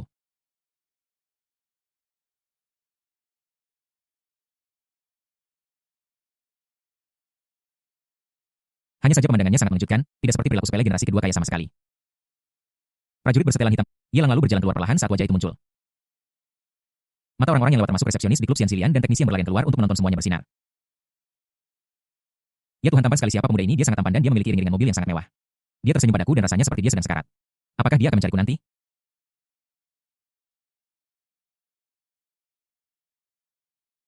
Bagaimana jika dia membutuhkan layanan khusus? Haruskah aku setuju atau mengambil inisiatif? Lebih dari 40 pengawal, dan masih sangat muda. Aku hanya memakai riasan tipis malam ini. Tidak, aku harus kembali dan memperbaiki riasanku. Di tengah seruan, Ye Lang berjalan ke aula Xian Zilian yang megah dan elegan dengan 2 pengawal yang memimpin jalan. Manajer lobi dengan Cheong Sam dengan cepat mengambil inisiatif untuk menyambutnya dan berkata dengan sopan. Halo, tamu terhormat, saya manajer lobi klub Xian Zilian. Saya ingin tahu apakah saya memiliki kehormatan untuk melayani Anda. Siapapun yang bisa menjadi manajer di tempat yang glamor ini sangat berpengalaman dalam cara-cara orang. Saat dia melihat hanya setelan yang terkendali dan elegan serta temperamen superior sudah cukup untuk mengintimidasi dirinya. Dia berinisiatif untuk menempatkan dirinya pada posisi rendah dan bertanya dengan nada yang hampir merendah. Ye Lang bertanya dengan rasa ingin tahu layanan apa yang tersedia. Manajer lobi berbicara dengan nada yang akrab. Halo. Tamu terhormat hotel Xian Zilian, kami memiliki total 5 lantai. Lantai 2 adalah tempat pemandian dengan pemandian air panas untuk menjaga kesehatan dan kolam pemandian besar di area umum. Lantai 3 adalah area santai dengan berbagai prasmanan makanan ringan dan piring buah serta kota hiburan. Lantai 4 adalah area layanan pijat di mana teknisi dari berbagai tingkatan tersedia untuk melayani Anda. Lantai 5 adalah area istirahat dengan kamar terpisah dan layanan pemandian air panas 1 orang. Ye Lang mengangguk. Manajer lobi tersenyum canggung dan berkata layanan yang berbeda memiliki harga yang berbeda. Ye Lang mengerutkan kening. Saya bertanya berapa biaya untuk menyewa lantai 5. Manajer lobi terkejut, tetapi melihat sikap Ye Lang. Dia tidak berani bersikap kasar, dan berkata dengan cepat harganya 600.000 untuk 1 malam. Dia belum pernah menemukan tempat yang secara eksklusif memesan lantai 5 sehingga tentu saja tidak ada label harga. Harga 600.000 per malam ditetapkan sepenuhnya berdasarkan penjualan harian tertinggi di lantai 5.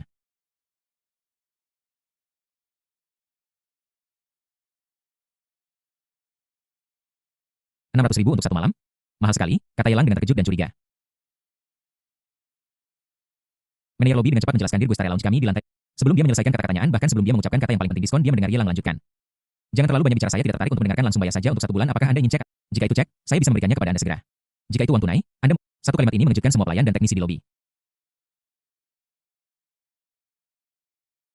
Mereka semua mengira Yelang adalah orang kaya, tetapi sekarang mereka tahu bahwa dia sama sekali bukan orang kaya. Dia jelas seorang pria berada. Menghabiskan uang seperti air dan menundar semua tatapan terkejut, Yelang mengeluarkan buku ceknya. Menulis banyak kata untuk menghapus halaman dan menyerahkannya kepada Junzi. Ini 20 juta bawa manajer Zhang. Anda dapat menangani sisa 2 juta dan memberikan bonus kepada saudara-saudara. Junzi memegang cek di tangannya dan sudah lama berseri-seri dengan gembira bersama manajer Zhang. Anda tahu Junzi dan manajer Zhang selalu memiliki hubungan yang ambigu, tetapi mereka belum dapat membuat kemajuan apapun. Hari ini berbeda. Kedatangan Yelang penuh dengan kemeriahan dan dia menghabiskan puluhan juta. Hanya dari komisi bulanan ini, manajer Zhang bisa mendapatkan ratusan ribu atau bahkan jutaan. Konsep macam apa ini? Rasanya seperti menjadi jutawan dalam semalam. Di usia manajer Zhang, dia tentu saja tidak berharap untuk memiliki terlalu banyak keterikatan dengan Yelang. Tetapi itu tidak menghentikannya untuk melanjutkan hubungannya dengan Junzi. Manajer Zhang telah melakukan yang terbaik selama dia bisa mempertahankan pelanggan besar seperti Yelang. Mata yang menatap Junzi menjadi semakin menawan. Dengan lirikan maksud asmara. Lusinan pengawal, masing-masing dipeluk oleh teknisi muda yang maju, masuk ke lift. Tanpa terkecuali, termasuk Junzi, sekelompok pengawal memandang Yelang dengan rasa syukur dan loyalitas yang mendalam. Apa kau benar-benar berpikir Yelang punya begitu banyak uang dan tidak tahu harus membelanjakannya untuk apa? Datang ke sini untuk menghabiskan 20 juta untuk pamer menjadi orang kaya? Dia tidak sebodoh itu, barusan, terutama para pengawal selain Junzi. Telah melacak dan memantau siang dan malam karena takut kehilangan informasi penting apapun. Meskipun gajinya tidak rendah, intensitas kerjanya memang menakutkan. Saya khawatir mereka sudah merasa tidak nyaman. Pada saat-saat seperti ini perlu untuk menghibur mereka. Memberi uang secara langsung, itu tidak akan berhasil. Tidak semua orang setia dan terpuji seperti Junzi. Memberi terlalu banyak uang seringkali tidak menarik kesetiaan mutlak, melainkan keserakahan. Yelang masih mengerti prinsip sedikit bantuan adalah kebaikan, bantuan besar adalah dendam. Ajak mereka keluar untuk bermain, berikan mereka cukup muka dan berikan mereka beberapa bonus, mereka dapat menikmati wanita dan uang. Ini adalah cara untuk benar-benar menggenggam kesetiaan para pengawal ini. Tentu saja, yang paling penting adalah Yelang tahu siapa bos di balik Xianxilian. Bab 37 Qiu Jiwan muncul. Lantai 5 Xianxilian, kota kaisar, luasnya lebih dari 150 meter persegi dan didekorasi dengan gaya yang hangat dan mewah. Tidak terlihat seperti ruang pribadi di klub sama sekali, melainkan seperti ruang tamu keluarga kaya. Ada juga pemandian air panas terpisah Yelang yang terbungkus handuk mandi. Berbaring di area cekung di samping bak mandi, mengiringkan kepalanya ke belakang dengan nyaman menikmati momen ketenangan ini. Di belakangnya, seorang gadis dengan cium floral berlutut dan memijat bahunya dengan tangan rampingnya. Dia sangat lembut dan penuh perhatian. Ada juga dua gadis muda dengan tubuh yang bagus sekitar 18 atau 19 tahun di kolam renang, satu di kiri dan satu di kanan. Membantu memijat bahu Yelang. Tuan Ye, apakah kekuatan ini sudah pas? Jika terlalu berat, akan saya kurangi tekanannya. Seorang gadis di sebelah kiri. Mengenakan riasan tipis dan baju renang merah muda bertanya sambil tersenyum. Yelang menyipitkan matanya dan mengangguk santai. Oke, aku bisa menahannya. Mei benar-benar tidak menyadari bahwa kamu terlihat tinggi dan kurus, tapi aku tidak menyangka kamu memiliki bentuk tubuh yang bagus. Apakah kamu berolahraga secara teratur? Gadis di kanan yang mengenakan baju renang biru berbicara kepadanya, memujinya sambil memamerkan fitur bangganya. Tidak, Yelang menjawab dengan santai, melirik penuh arti dan kemudian membuang muka. Dia memiliki sosok yang bagus, tetapi itu tergantung dengan siapa Anda membandingkannya. Ini jelas lebih dari cukup untuk orang biasa. Tetapi jika disandingkan dengan para saudari Bai, perbedaannya jelas. Ketika saya kembali dengan Bai Xiaoyun di malam hari, saya tidak tahu berapa kali saya bertabrakan dengan orang-orang dengan bola. Aku sudah agak kebal terhadap senggolan dari gadis berbaju renang putih di sebelah kanan. Keduanya menggiring bola dan memukul orang lain, tetapi gadis itu tidak seagresif Bai Xiaoyun. Tuan Ye Plese angkat kaki Anda, lengan kami sudah memijat Anda, bisakah kami berdua membantu memijat kaki Anda? Gadis berbaju renang merah muda berkedip dan berkata sambil tersenyum. Yelang membuka matanya dengan bingung dan melirik kiri dan kanan kalian berdua. Ya ada apa-apa, ya ada sesuatu yang kurang kami lakukan, kami akan bekerja keras untuk mengubahnya, bisakah Anda tidak mengganti kami? Kalau tidak, manajer akan memotong gaji kami. Gadis berbaju renang merah muda itu memohon dengan menyedihkan. Gadis dengan baju renang putih itu juga memiliki mata merah. Tuan Ye, kami akan memuaskan Anda. Kedua gadis itu meneteskan air mata dan tampak sedih seolah-olah mereka benar-benar menderita ketidakadilan yang besar.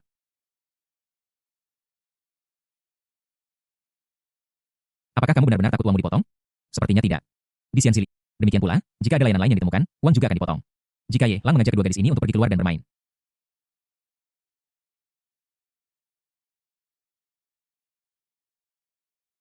Misalnya, untuk menginap di hotel selama 1 malam. Apakah mereka masih akan bertingkah sedih dan menyedihkan di sini? Mengapa kamu ingin mengganti orang tanpa alasan? Ye Lang mengangkat sudut mulut. Gadis dalam baju renang merah muda itu mengerutkan bibirnya dan bergumam dengan genit. Apa arti ekspresi Tuan Ye barusan? Apakah dia berpikir bahwa aku tidak memijatnya dengan cukup baik? Ye Lang menggelengkan kepalanya. Bukan begitu. Aku hanya curiga bahwa kamu tidak. Gadis yang mengenakan baju renang putih itu berkata dengan genit, mengapa kamu tidak tahu cara berhitung? Ye Lang tersenyum nakal. Bukankah ada satu orang yang hilang, Tuan Muda Ye? Kau sangat jahat, Tuan Muda Ye. Kau sangat menyebalkan, mengapa kau mengatakan? Bukankah ini penindasan? Kedua gadis yang mengenakan baju renang itu mengambil kesempatan untuk masuk pelukan Ye Lang dan mulai cemberut malu-malu. Kerja bagus.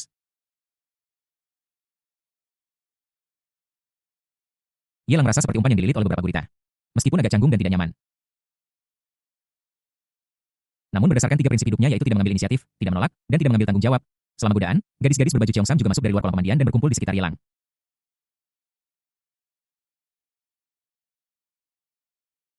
Situasi bahagia seperti itu seharusnya layak untuk dibayar untuk ditonton.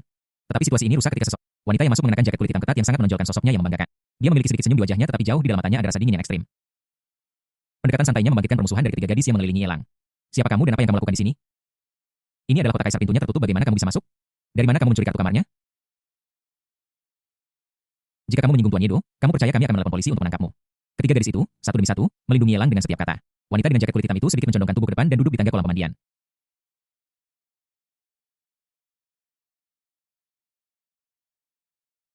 Rambutnya yang panjang jatuh di bahu kanannya.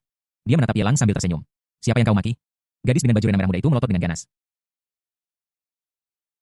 Wanita berjaket kulit hitam itu tersenyum lepas jam tangan dari pergelangan tangannya dan melemparkannya ke kolam. Ambil jam tangan ini dan... Menurutmu siapa dirimu? Kau ingin menyingkirkan seseorang hanya dengan sebuah jam tangan? Seberapa mahal sebuah jam tangan?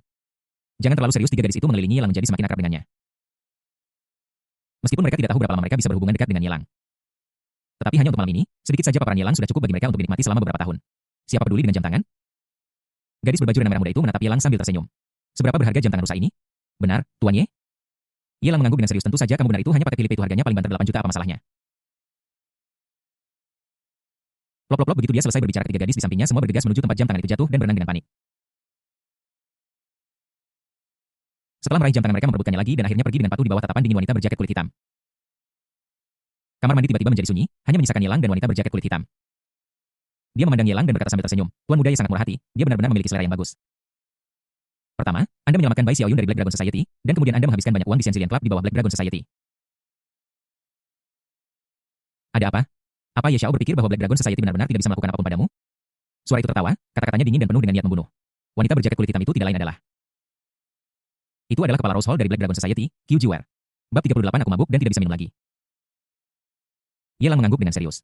Aku juga merasa bahwa aku sudah bertindak terlalu jauh. Aku bahkan tidak menyapa. Lihat, setelah aku menyelesaikan pekerjaan, aku berinisiatif untuk mengantarkannya ke pintumu, kan? Bagaimana kalau begini, Tuan Qiu bisa melakukan apapun yang Anda inginkan. Asalkan Anda... Qiu Jiwer menatap Yelang dalam-dalam, lalu berdiri dan meninggalkan bak mandi. Setelah beberapa saat, Yelang selesai mandi dan berganti pakaian tidur. Ketika saya keluar dari kamar mandi, saya melihat Qiu Jiwer mengenakan jaket kulit hitam, duduk di sofa di ruang tamu. Di meja kopi di sebelahnya, ada beberapa botol Feitian Multai.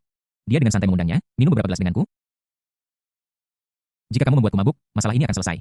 Jika kamu jatuh duluan, aku ingin kamu menyetujui salah satu permintaanku tanpa syarat. Dia telah melihat keterampilan Yelang melalui video pengawasan. Dan tahu bahwa dia jelas bukan seseorang yang bisa dikalahkan oleh 3 atau 2 petarung medali emas dari Black Dragon Society. Bai Xiaoyun sudah melakukan kesalahan dalam masalah ini dan tidak ada kemungkinan pemulihan. Qiu Jiwer tidak pernah melakukan apapun yang akan membuat. Jika dia bisa mengikat seorang ahli seperti Yelang atau membiarkannya melatih anggota Rose Hall, kekuatan tempurnya pasti akan meningkat pesat. Adapun membunuh Yelang, dia benar-benar belum memikirkannya. Entah itu Black Dragon Society atau dunia bisnis, orang-orang yang berbisnis tidak pernah menentang kepentingan.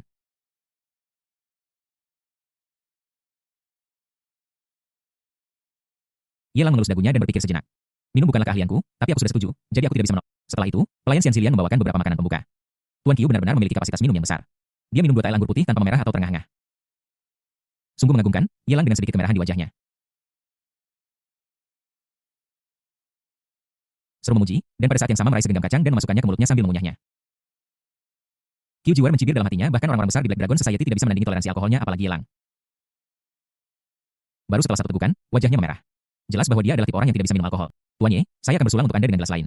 Meskipun ada konflik antara Anda dan saya mengenai masalah Bai Xiaoyun. Saya harus mengatakan bahwa keterampilan Tuan Ye memang mengagumkan.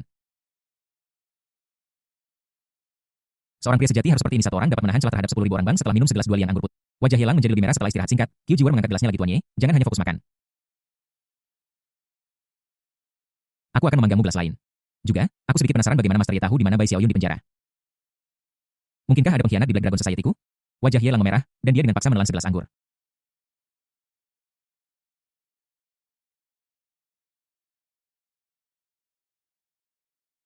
Pengkhianat. Anda bisa menganggap saya sebagai seorang dealer intelijen. Jika ada informasi yang ingin Anda ketahui, saya juga bisa menjualnya kepada Anda selama harganya sesuai. Apakah Anda mengerti? Tidak heran. Qiu Jiwer terkejut dan mulai lebih memperhatikan pria di depannya. Sepertinya kemampuan Yelang tidak hanya terbatas pada kekuatannya yang dahsyat, ada hal-hal lain yang tersembunyi sangat dalam. Qiu Jiwer semakin ingin membawa pria misterius seperti itu ke sisinya. Tidak ada musuh di meja itu, dan Qiu Jiwer sengaja mengajukan pertanyaan sehingga mereka berdua tampak seperti teman akrab.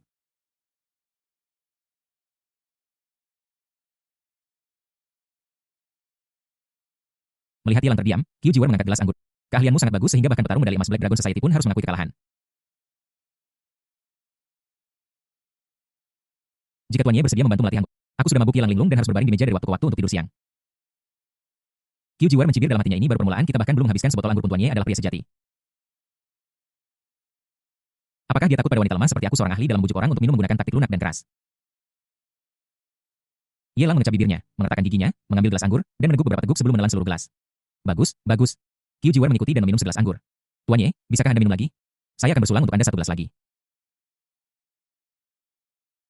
Tidak, saya akan muntah.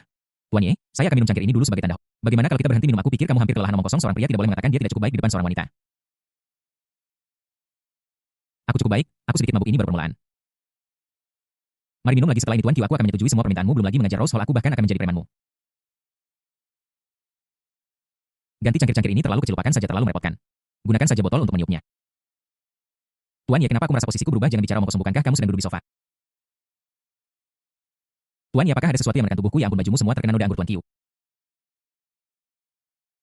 Ini tidak baik-baik saja. Kamu minum anggur dan masih memelihara ikan. Biar aku bantu kamu mengubahnya. Malam yang indah yang berlalu sangat lambat.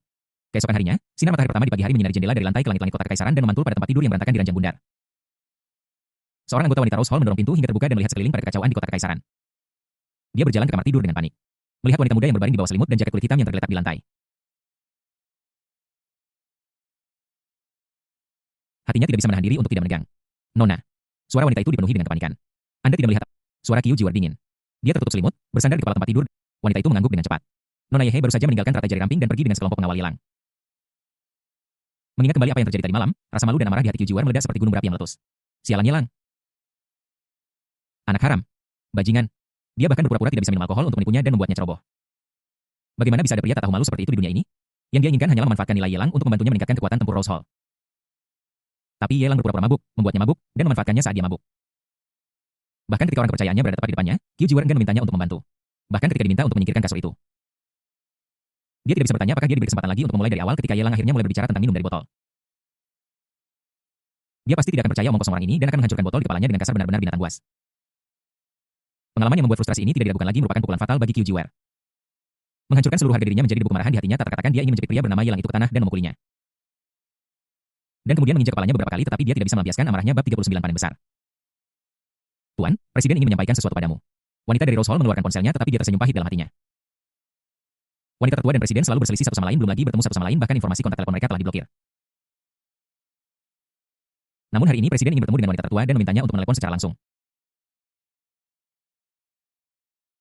Kesalahan apa yang telah dilakukan hingga pantas mendapatkan balasan seperti itu, dan melihat ini meskipun dia mengeluh dalam hatinya, dia harus maju dengan hormat. Sambil memegang telepon, bagaimana mungkin Qiu Jiwar berminat untuk menjawab telepon?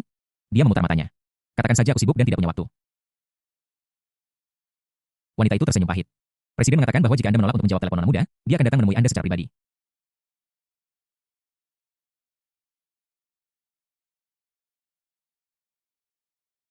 Apa kau gila? Datang menemuinya sekarang? Jika apa yang sedang terjadi sekarang tidak perlu lagi baginya untuk pergi kencan buta dan dia akan memaksanya untuk menikahi seorang pria.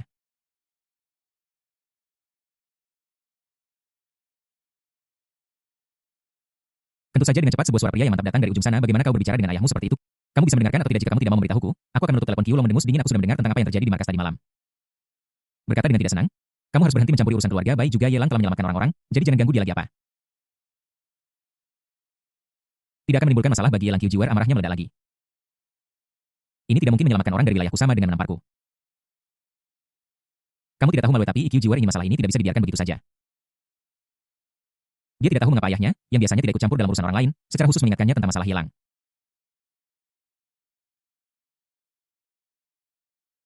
Namun, satu-satunya hal yang pasti adalah bahwa masalah ini jelas belum selesai. Dia tidak pernah menderita ketidakadilan seperti itu sejak dia masih kecil. Bagaimana aku bisa menahan amarah ini? Qiu Long menghela napas. Beberapa orang bukanlah sesuatu yang bisa kita mampu untuk sakiti. Ye Lang punya latar belakang yang hebat, jadi jangan memprovokasi dia. Qiu Jiwar, bukankah Black Dragon Society adalah kekuatan terbesar di kota Tianhai? Kenapa? Apakah kamu sudah tua? Jika kamu sudah kehilangan keberanianmu, serahkan saja Black Dragon Society kepadaku. Jika itu diserahkan di tanganmu, cepat atau lambat itu akan jatuh. Qiu Long memarahi. Berhenti bicara omong kosong padaku dan kembali untuk kencan buta. Jika kamu tidak menemukan pasangan, aku akan mengambil kembali perkumpulan naga hitam dan bahkan balai mawar. Kenapa? Balai mawar adalah kerja kerasku. Jika kamu berani ikut campur di balai mawar, percaya. Hei, orang tua, bagaimana kamu bisa berbicara seperti itu? Apa kamu tidak tahu temperamen Jiwar? Jika kamu mendorongnya ke sudut dan membuatnya melakukan sesuatu yang bodoh, aku akan lihat apa yang bisa kamu lakukan. Berikan teleponnya padaku dan aku akan memberitahumu. Di ujung telepon, Ibu Qiu Jiwar memarahinya. Lalu mengambil alih telepon. Suaranya penuh kelembutan dan kasih sayang. Jiwar, apa kamu masih mendengarkan? Ini ibu.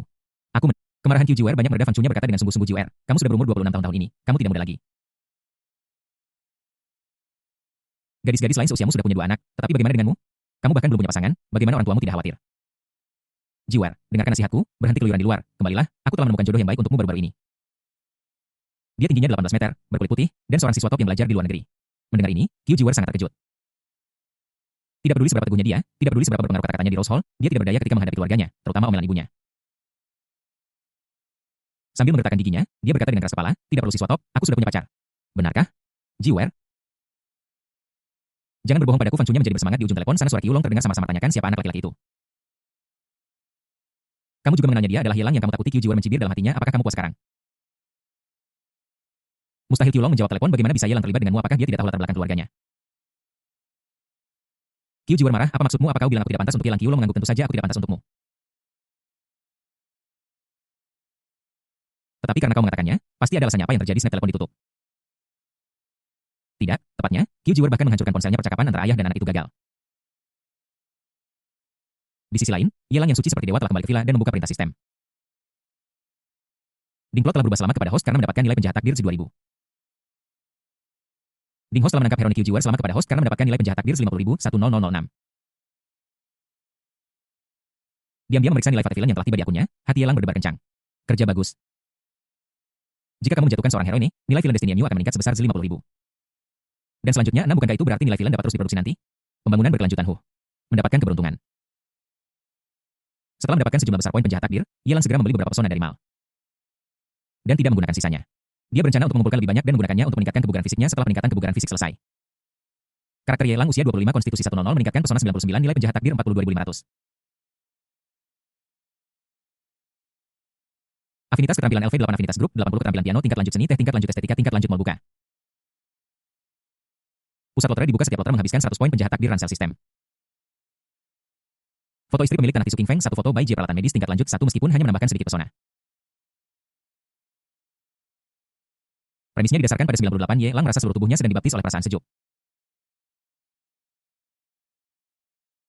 Junzi masuk dan sedikit linglung ketika melihat Yelang, tetapi dia segera pulih dan bertanya, guru, apakah Anda memanggil saya untuk sesuatu?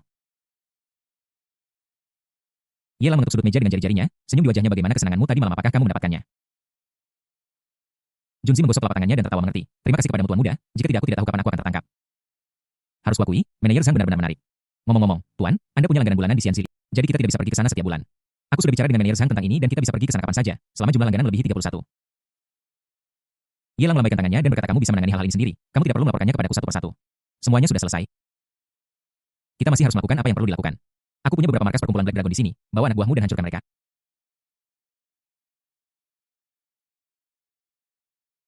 Bab 40, demi kebaikanmu sendiri. Dalam 3 hari berikutnya, Junzi memimpin anak buahnya, satu orang. Belum lagi kelompok anggota Black Dragon Society yang dijatuhkan dan hanya bisa berbaring. Jumlah orang yang ditangkap saja sudah melebihi 30. Dan berdasarkan penilaian atas kejahatan mereka, masing-masing dari mereka harus mendekam di penjara setidaknya selama 10 tahun. Serangan semacam ini sama saja dengan memotong salah satu lengan Black Dragon Society sendiri. Kyu Jiwar sudah kuat, dan ketika dia menghadapi bencana tanpa akar ini, bagaimana dia bisa rela menanggungnya? Dia langsung datang ke pintu. Boom! Pintu itu ditendang hingga terbuka. Kyu Jiwar diikuti oleh puluhan preman Black Dragon Society, semuanya kekar dan memiliki tampang tidak ramah.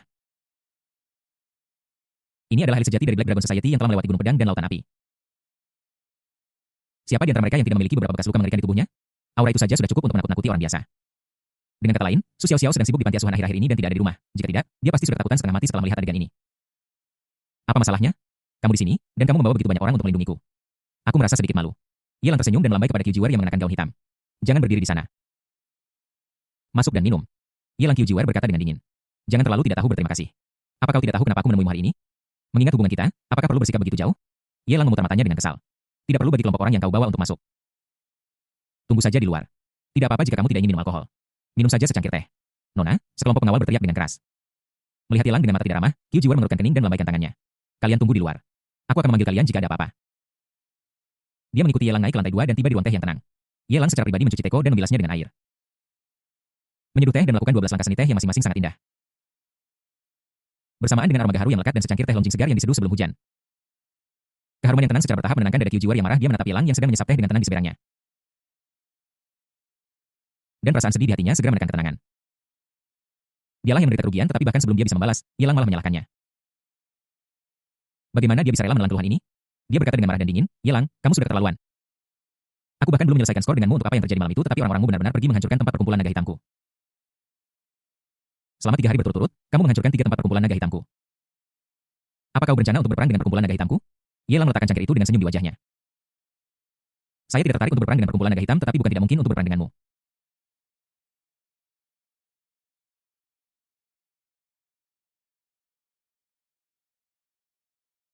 Pertempuran ini bukanlah pertempuran. Kyujiwar sepertinya mengingat perasaan terkoyak yang dirasakan di pagi hari. Dia sangat marah dan hendak melemparkan cangkir teh padanya. Tapi Ye Lang mengangkat tangannya untuk menyela dia. Jangan marah dulu. Aku melakukan semua ini demi kebaikanmu sendiri. Demi aku menghancurkan perkumpulan naga hitam. Kyujiwar merasa geli dan mulai mencibir. Mengapa kamu tidak membuat alasan untukku? Ye Lang mengecap bibirnya dan menghela napas. Jangan bilang kamu masih tidak tahu apa yang terjadi di 3 markas yang dihancurkan itu. Susu bubuk di benteng itu tidak ada hubungannya dengan perkumpulan naga hitam kami. Mata indah Kyujiwar menyipit dan dia menjadi serius. Kali ini benteng itu direbut dan lebih dari 30 orang ditangkap setelahnya. Semua karena ketiga benteng tersebut terlibat dalam bisnis susu bubuk. Meskipun Black Dragon Society adalah organisasi bawah tanah, Kyu Long pernah memperingatkan bahwa mereka tidak akan pernah menyentuh bisnis semacam ini. Sekarang ditemukan bahwa ada transaksi dalam hal ini dan Kyujiwar harus memperhatikannya. Ye Lang menyesap teh dan berkata, tentu saja itu tidak ada hubungannya denganmu, tetapi itu memiliki hubungan yang tak termaafkan dengan Black Dragon Society. Setelah semua itu ditemukan di markasmu, Kyujiwar mengerutkan kening, menggigit bibirnya yang kemerahan, dan larut dalam pikiran. Maksudmu? Susu bubuk itu dibuat oleh ayahku secara pribadi? Bahkan Ye Lang pun tidak tahan dan menyemburkan seteguk teh ke wajah Kyujiwar. Dia bergegas maju, mengambil sehelai kain, dan menyeka wajahnya yang cantik. Dan pada saat yang sama dia meletakkannya di dadanya dan menyeka noda air di area berminyak putih. Dia berkata dengan bingung sebagai seorang putri, tahukah kamu siapa Tuan Kyu? Itu tidak ada hubungannya dengan dia. Ini sebenarnya adalah bom. Jika bed susu bubuk itu terlalu banyak menumpuk atau sekali dijual, maka kamu kelompok naga hitam akan seperti lumpur yang jatuh ke selangkanganmu. Akan jadi sial jika tidak dan kamu tidak bisa menghilangkannya, bahkan jika kamu melompat ke sungai kuning sebelum bom meledak saya membantumu menghilangkannya. Paling-paling mereka akan berpikir bahwa lusinan orang yang terkait dengan susu bubuk itu kecanduan. Bukankah ini untuk kebaikanmu sendiri? Kyujiwar memikirkannya dan merasa ada benarnya. Bahkan jika Ye Lang memiliki kemampuan hebat, tidak mungkin baginya untuk berhubungan dengan lusinan orang dari Black Dragon Society jauh-jauh hari sebelumnya. Maksudmu ada pengkhianat di Black Dragon Society? Kyujiwar bertanya, dan pada saat yang sama dia menyentuh pipinya dengan tangannya dan memetik sehelai daun teh. Kemudian dia melihat kembali kain yang dia gunakan untuk menyeka wajahnya dan tergeletak begitu saja di samping meja teh. Dia langsung memarahi. Itu lab yang baru saja kamu ambil. Kamu menggunakannya untuk menyeka wajahku. Ye Lang menggelengkan kepalanya. Ini tidak penting. Yang penting adalah seseorang benar-benar punya ide untuk memindahkan Black Dragon Society, kan? Kali ini hanya peringatan, tetapi ada lebih dari satu bom waktu di Black Dragon Society. Yang paling kubenci adalah pengkhianat. Tidak peduli siapa mereka, jika ada yang berani mengkhianati Black Dragon Society, aku akan membuatnya membayar harga yang tak tertahankan. Kyujiwar mengertakkan gigi. Bukankah kamu seorang penanda intelijen? Beritahu aku siapa lagi pengkhianat di perkumpulan naga hitam. Melihat Ye Lang tidak mengatakan apapun. Hadiah apapun yang kamu inginkan akan kuberikan padamu. Dasar orang serakah. Ye Lang mengangguk dan mengeluarkan pakaian pelayan putih bersih dari lemari kecil di sampingnya. Itu hampir hanya beberapa potong kain. Selain itu, ada banyak sekali pakaian di lemari kecil seperti gadis kelinci, polwan, perawat, pramugari, dan bahkan setan kecil. Dia mengeluarkan pakaian pelayan dan menatap Kyujiwar yang seksi di seberangnya sambil tersenyum. Maknanya sudah jelas. Mustahil, Ye Lang, jangan terlalu percaya diri. Seberapa marahnya Kyujiwar, aku tidak akan pernah menganggap diriku sebagai hadiah. Bahkan jika kamu tidak ada di sini hari ini, aku masih bisa mencari tahu siapa pengkhianatnya. Bab 41 Ikan telah memakan umpan 3 jam kemudian.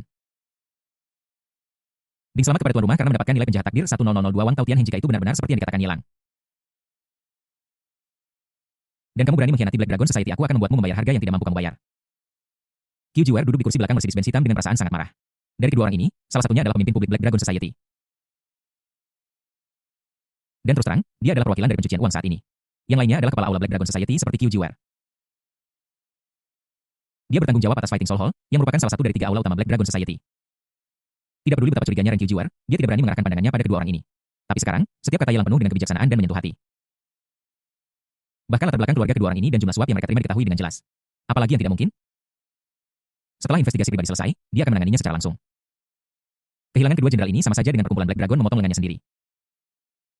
Tetapi ini lebih baik daripada digigit balik oleh kedua orang ini pada saat kritis dan dilemparkan ke neraka yang tak berujung.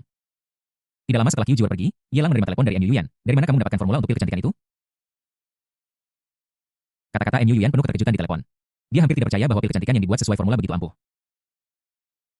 Tidak hanya dapat menebalkan dan memutihkan kulit dengan kecepatan yang terlihat dengan mata telanjang, tetapi eksperimen ilmiah juga menunjukkan bahwa pil kecantikan ini memiliki efek magis menyembuhkan luka dan menghilangkan bekas luka. Apa konsepnya? Bukankah itu berarti jika Anda minum pil kecantikan dalam waktu lama, itu setara dengan obat penyembuh? Dan tidak ada efek samping. MU Yuan, yang telah berkecimpung di industri kosmetik selama bertahun-tahun, telah menyadari dengan serius pentingnya pil kecantikan.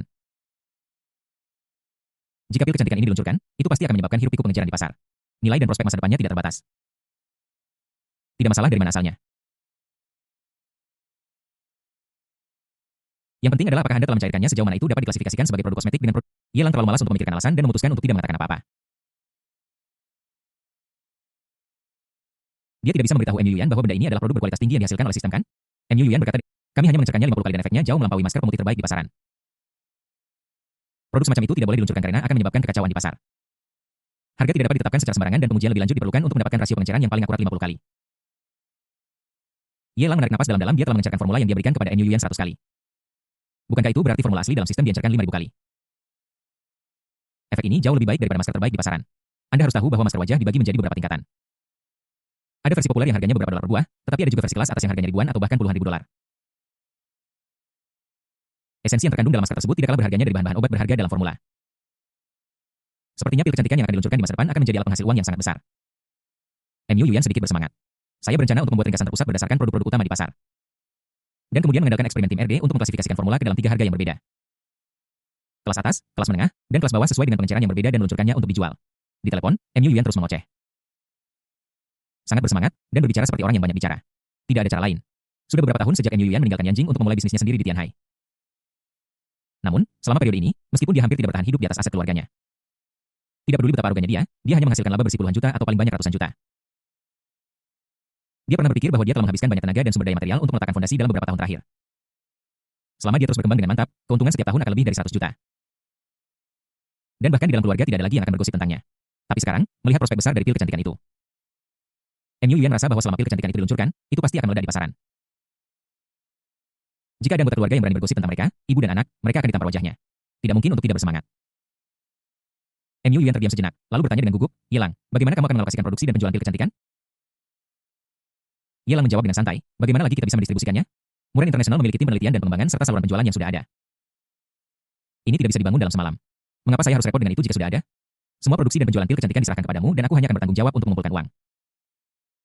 Mu Yuyan menerimanya dengan gembira. Oke, kita masih perlu melakukan diskusi mendalam tentang kerjasama. Apakah kamu sedang bebas sekarang? Aku akan menunggumu di perusahaan atau kamu bisa kembali nanti. Jangan khawatir tentang kerja sama seseorang akan bernegosiasi denganmu. Ye Lang menunjukkan senyum main-main dan tidak menjawab pertanyaan itu secara langsung.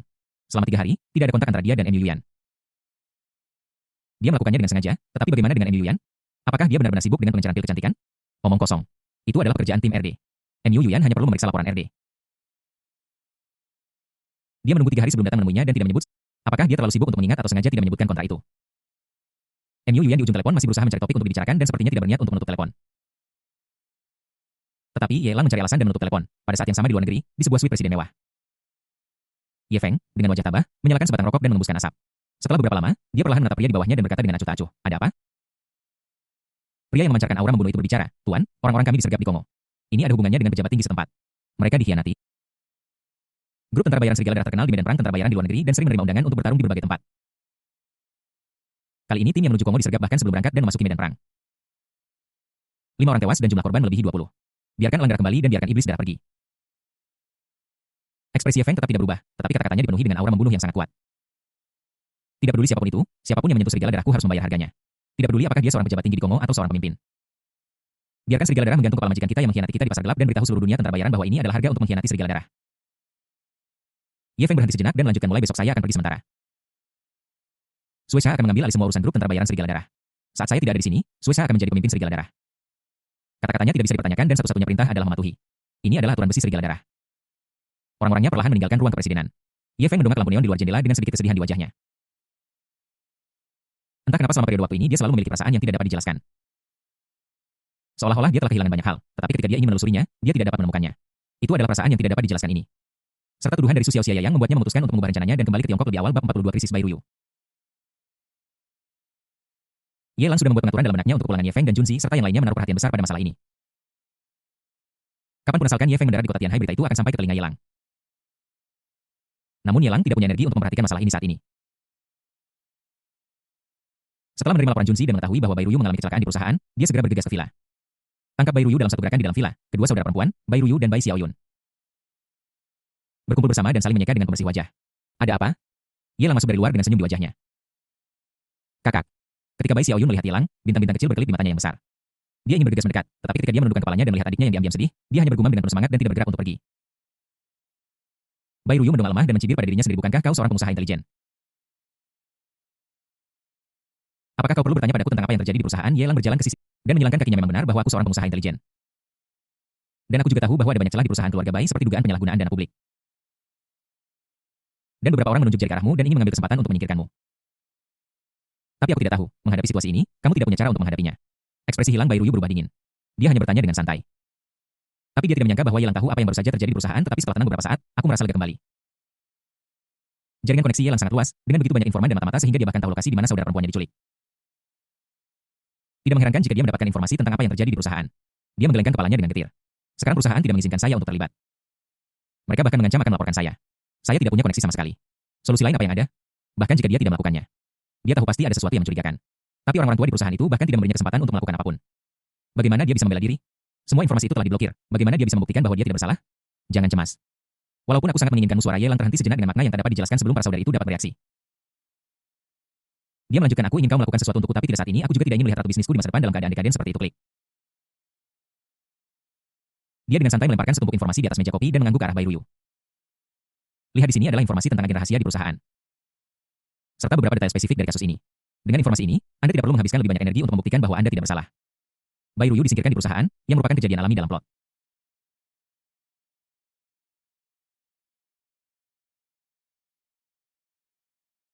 Sebelum ini, Yelang sudah menyiapkan semua petunjuk tentang trik di perusahaan keluarga Bai. Itu hanya untuk membiarkannya melihat lebih jelas apakah keluarga Bai masih layak untuk dia tinggali. Benar saja, Bai Ruyu mengambil informasi itu, melihatnya dengan cermat, dan menarik napas dalam-dalam. Dia tidak lagi peduli tentang bagaimana Yelang mendapatkan informasi itu atau seberapa dalam Yelang telah menyusup ke perusahaannya. Setelah melihat daftar pengkhianat, hati Bai Ruyu benar-benar dipenuhi amarah. Mereka semua adalah orang kepercayaan ayahnya. Dia tidak ingin memikirkannya seperti ini, tetapi fakta memaksanya untuk mempercayainya. Dia menculik saudara perempuannya dan sekarang berkolusi dengan orang-orang di dalam perusahaan untuk menjebaknya dalam upaya untuk mencabut kekuasaan sejatinya. Apakah semuanya membuka jalan bagi anak haram itu? Dia berdiri dengan mata indahnya yang penuh amarah. Aku akan pergi keluar sebentar. Tolong jaga Yunyun. Tanpa menunggu Yelang berbicara, dia berlari keluar dengan tidak sabar. Ada apa dengan adikku? Bai Xiaoyu menatap Yelang, agak bingung. Yelang tersenyum dan menepuk kepalanya, jangan takut.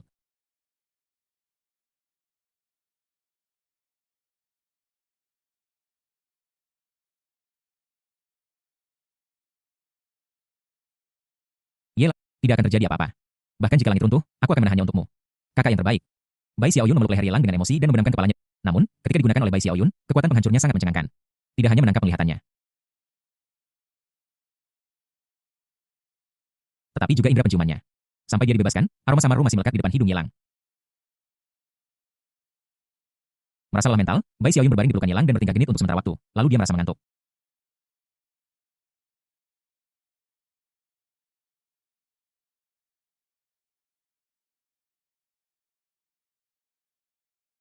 Tidak ada cara lain, Yelang hanya bisa menggendongnya ke atas, menendang pintu hingga terbuka, dan meletakkannya di tempat tidur.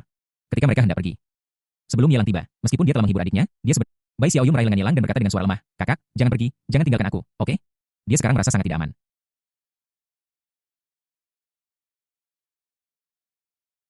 Yelang memintanya untuk naik ke atas untuk tidur, tetapi gadis kecil itu menolak untuk turun dari pelukannya. Dia hanya tidak ingin membuat adiknya khawatir. Lalu haruskah aku mengambil kursi? Yelang bertanya dengan bingung sambil melihat Bai Xiaoyu berbaring di tempat tidur. Bai Xiaoyu bergerak ke dalam, menepuk tempat di mana dia baru saja. Begitu dia tertidur begitu cepat seperti anak kecil. Yelang menghela nafas sambil tersenyum.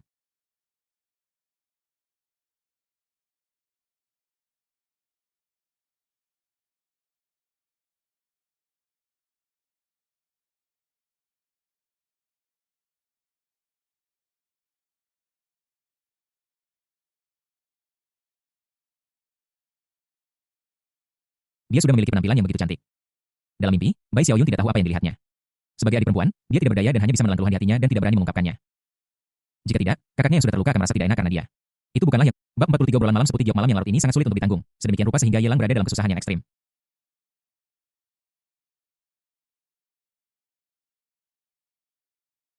Bai Xiaoyun berada tepat di sampingnya, memeluk lehernya. Masih setengah tertidur. Haruskah aku mendapatkan poin penjahat? Sebelum Yelang membuat keputusan, seorang tamu tak diundang datang ke villa. Yelang yang memiliki kebugaran fisik 100 dan hanya mendengar sedikit suara dan buru-buru meninggalkan kamar tidur Bai Xiaoyun dan pergi ke kamar sebelah untuk berlindung sementara. Mendengar suara halus pintu terbuka di sebelah, Yelang pura-pura terbangun, membuka pintu dengan mengantuk. Dan bertemu dengan mata Bai Ruyu yang berdiri di ambang pintu kamar Bai Xiaoyun. SSSD Bai Ruyu memberi isyarat untuk diam dan menatap Yelang yang keluar dari kamarnya. Dia merasa sedikit malu dan kesal, tetapi juga sedikit lega. Untungnya, Yelang masih memiliki kesadaran diri dan tidur di kamarnya, alih-alih tidur dengan saudara perempuannya. Kalau tidak, dengan kepribadian adikku yang tergila-gila dan posisi tidurnya yang tidak terkendali, aku khawatir aku akan sangat menderita.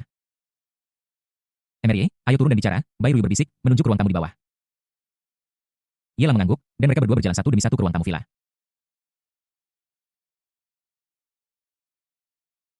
Bai Ruyu menyalakan lampu gantung, pergi ke dapur dan membuat teh yang dia seduh untuk Yelang dan membawakannya kepadanya.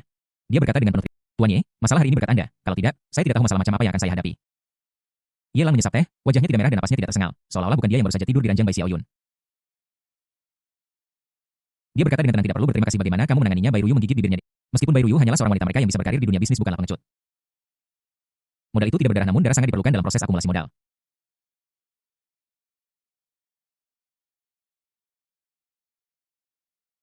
Namun, dia tidak pernah membayangkan bahwa segalanya akan berkembang sampai pada titik seperti itu, bahkan seekor harimau tidak akan memakan anaknya sendiri. Bagaimana mungkin Bai Xiaon menyakiti? Pertama dia menyakiti adik perempuannya dan sekarang dia telah lama menanam benih fitnah terhadapnya. Jika Yelang tidak turun tangan dia pasti sudah dikucilkan dan tidak ada hubungannya lagi dengan perusahaan. Ayah selalu lebih menyukai anak laki-laki daripada anak perempuan, dan tidak pernah menganggap Yunyun dan aku sebagai pewaris sejati keluarga Bai. Di matanya, hanya anak laki-laki yang bisa mewarisi aset keluarga Bai. Awalnya, dia berencana, tetapi setelah apa yang terjadi dengan Yunyun, dia setuju untuk memberikan 20. Namun, aku baru saja bertengkar hebat dengannya, dan dia setuju untuk memberikan 40 tetapi prasyaratnya adalah saya harus penuhnya menyingkirkan kendali perusahaan. Saat mengatakan ini, Bai Ruyu merasa tersiksa. Belum lagi upaya yang telah dilakukan selama bertahun-tahun. Setelah ayahnya pensiun, dia membantu menstabilkan grup keluarga Bai. Bahkan jika dia tidak memiliki jasa, dia telah bekerja keras. Hanya ibunya meninggal dunia karena terlalu banyak bekerja untuk perusahaan grup. Mungkinkah gabungan berat badan mereka bertiga? Ibu dan anak perempuan tidak sebesar anak haram. Sejujurnya Bai Ruyu tidak terlalu peduli dengan aset keluarga Bai. Tetapi dia menyimpan dendam di dalam hatinya yang tidak bisa dia telan. Yelang ragu-ragu sejenak sebelum berbicara. Jadi apa rencanamu sekarang? Bai Ruyu memiliki senyum pahit di wajahnya bahkan sebelumnya. Bahkan jika saya tidak bisa mendapatkan sepeser pun, saya tidak akan membiarkan anak haram itu bersenang-senang. Hal terburuk yang bisa terjadi adalah saya hanya akan menundanya selama saya masih di sini. Uang keluarga Bai tidak akan ditransfer dengan mudah. Tapi sekarang, saya takut, saya tidak tahu ancaman apa yang bisa dibuat ayah saya. Ibu saya sudah tiada, dan ayah saya hanya peduli pada anak haram itu. Saya hanya memiliki Yunyun sebagai kerabat. Demi dia, saya tidak berani marah lagi. Bai Ruyu benar-benar takut.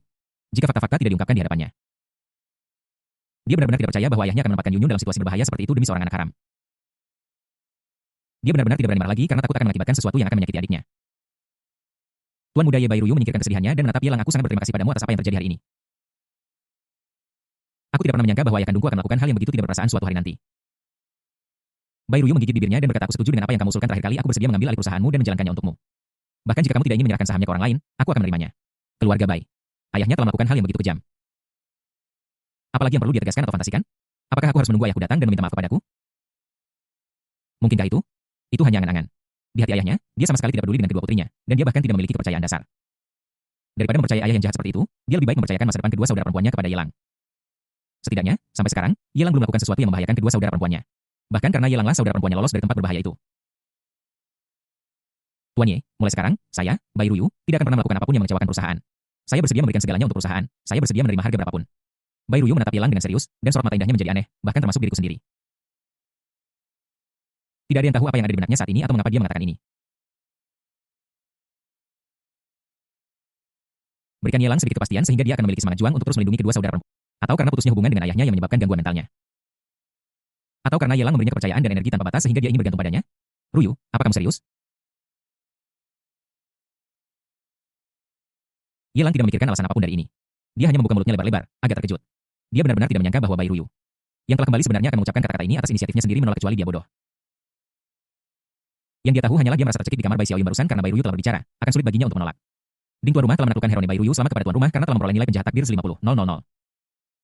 Bab 44 makan malam keluarga Bai pengawal Ye Feng keesokan harinya pagi-pagi sekali. Bai Xiaoyun yang baru saja bangun tidur mendapati Yelang tidak ada di tempat tidur, jadi dia bergegas turun ke bawah. Tetapi ketika dia sampai di bawah, dia tidak melihat saudara laki-lakinya yang sangat dia rindukan, tetapi melihat saudara perempuannya duduk di sofa dengan wajah lesu. Di mana saudaraku? Bai Xiaoyun bergumam dengan tergesa-gesa. Saudaraku sudah kembali. Yunyun, ada sesuatu yang ingin aku jelaskan padamu dengan jelas. Tentang ayah. Wajah cantik Bai Ruyu penuh dengan kepahitan.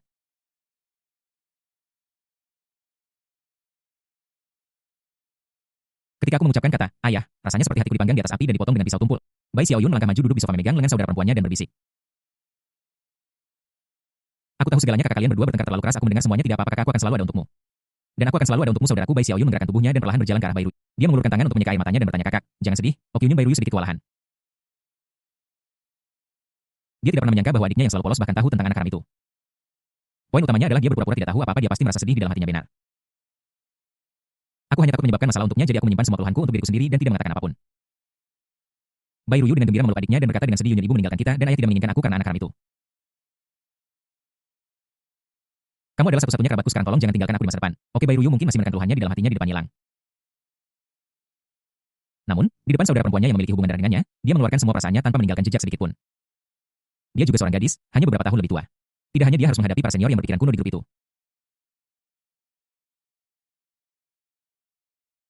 Tetapi ketika dia kembali ke rumah, dia juga harus menghadapi ayahnya. Bagaimana dia bisa tahan? Bai Xiaoyun memeluk kepala adiknya dan mengoleskan pembersih wajah karena kebiasaan. Seluruh dirinya juga mulai terisak karena kesedihan. Kedua saudara perempuan itu saling berpelukan dan menangis dengan getir. Di seluruh villa, tempat tidak ada seorang pun yang bisa melihat mereka, hanya ada mereka berdua. Saling bergantung satu sama lain. Setelah sekian lama, Bai Ruyu mengendus hidungnya. Dia menggunakan telapak tangannya untuk menyeka wajah kecil Bai Xiaoyun dan berkata dengan sedih, Yunyun, jangan menangis. Jika kamu menangis lagi, wajahmu akan menjadi jelek dan tidak akan terlihat bagus. Ya. Bai Xiaoyun mengendus, menyeka matanya, dan bertanya dengan khawatir. Kakak, apakah aku terlihat jelek saat aku menangis? Aku juga menangis di pelukan kakakku tadi malam. Dia tidak jelek. Yunyun sangat imut, bagaimana mungkin ada yang tidak menyukainya? Bai Xiaoyun dengan senang hati menerima pujian itu dan mengangguk sambil tersenyum. Baguslah. Jika kakakku tidak menyukaiku, aku tidak akan bisa memintanya untuk menikahi. Bai Ruyu tersenyum pahit dalam hatinya. Adiknya telah bermimpi siang dan malam tentang menjadi istri Elang. Sesuatu yang hanya bisa dilakukan tadi malam dia sudah menyelesaikannya lebih cepat dari jadwal dan dengan kecepatan super tinggi. Dia tidak berniat maupun memiliki kemampuan untuk menghentikan saudara perempuannya memikirkan Yelang. Jadi dia hanya bisa mengajukan lebih banyak permintaan kepada Yelang. Yunyun, kembali malam ini ayah telah menyiapkan jamuan makan untuk merayakan penyelamatanmu.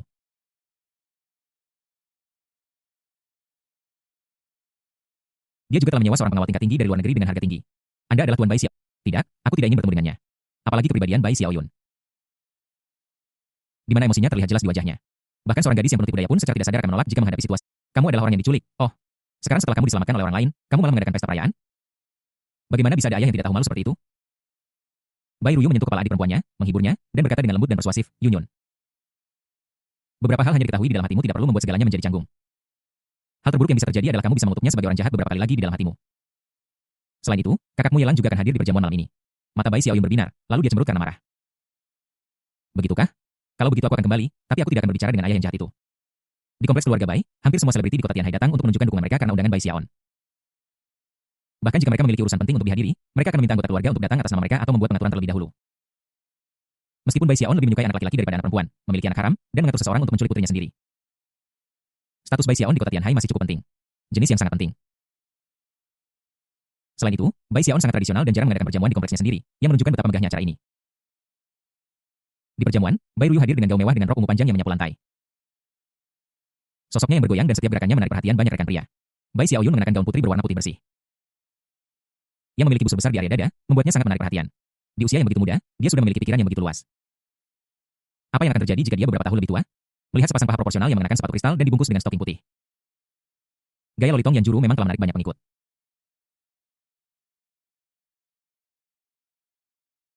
Wah, benar-benar pria yang gagah.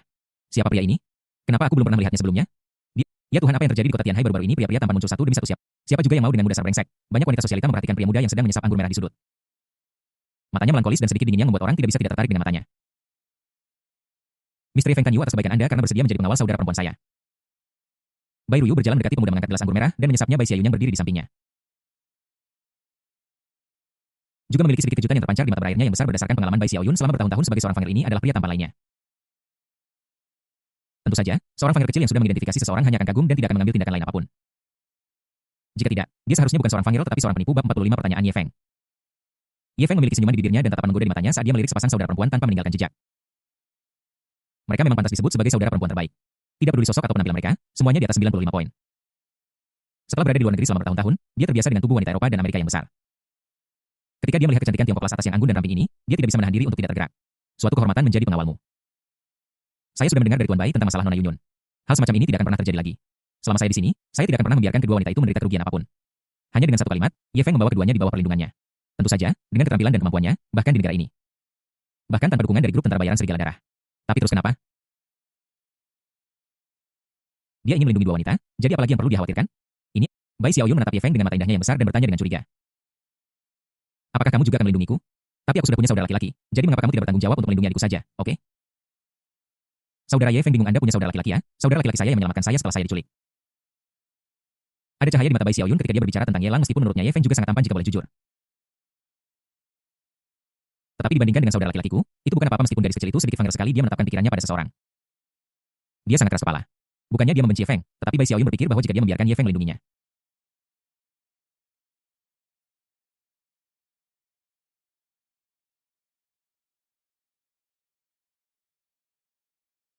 bagaimana jika kakaknya salah paham padanya? Bai Ruyu ingin tertawa. Adiknya sudah berbicara lama tetapi masih tidak menyebutkan nama itu. Dia setuju dan menjelaskan dengan lembut, Yelang menyelamatkan Yunyun, jadi di hati Yunyun, dia pernah berbisnis dengan Bai Xiaon di luar negeri dan pernah melindungi karavan Bai Xiaon sebelumnya. Alasan dia setuju untuk diundang kali ini bukan sepenuhnya demi melindungi para saudari Bai. Sebelum ini dia tidak tahu seperti apa rupa para saudari Bai hanya karena Bai Xiaon menyebut nama Yelang dalam beberapa kata. Bagaimana mungkin dia bisa melupakan pria yang meminta wanita muda itu untuk menghapus informasi kontaknya? Nona Yunyun, jika informasi saya benar, Tuan Yelang seharusnya memiliki reputasi yang sangat buruk di luar. Benar, Ye Feng tersenyum, dia tidak berniat memfitnah Yelang, dia hanya menyebutkan reputasi publik tapi untungnya. Orang ini bertemu dengan Bai Xiaoyun yang patah hati, mengapa dia peduli dengan apa yang dikatakan orang luar? Jika seseorang mengatakan sesuatu yang buruk tentang Yelang, Bai Xiaoyun akan berpikir bahwa ada sesuatu yang salah dengan orang itu. Jika 100 orang mengatakan bahwa Yelang tidak baik, Bai Xiaoyun akan berpikir bahwa ada sesuatu yang salah dengan 100 orang itu. Mendengar kata-kata Ye Feng, Bai Xiaoyun segera mencubit pinggangnya dengan marah, dengan sedikit kemarahan di wajahnya. Yang cantik, apa maksudmu? Hak apa yang kamu miliki untuk mengatakan bahwa kakakku tidak baik? Tidakkah kamu tahu bahwa mendengar tentang seseorang lebih buruk daripada bertemu dengannya secara langsung? Kamu bahkan belum bertemu dengan kakakku dan kamu sudah mengatakan hal-hal buruk tentangnya. Apakah kamu gila? Kamu pasti cemburu pada kakakmu.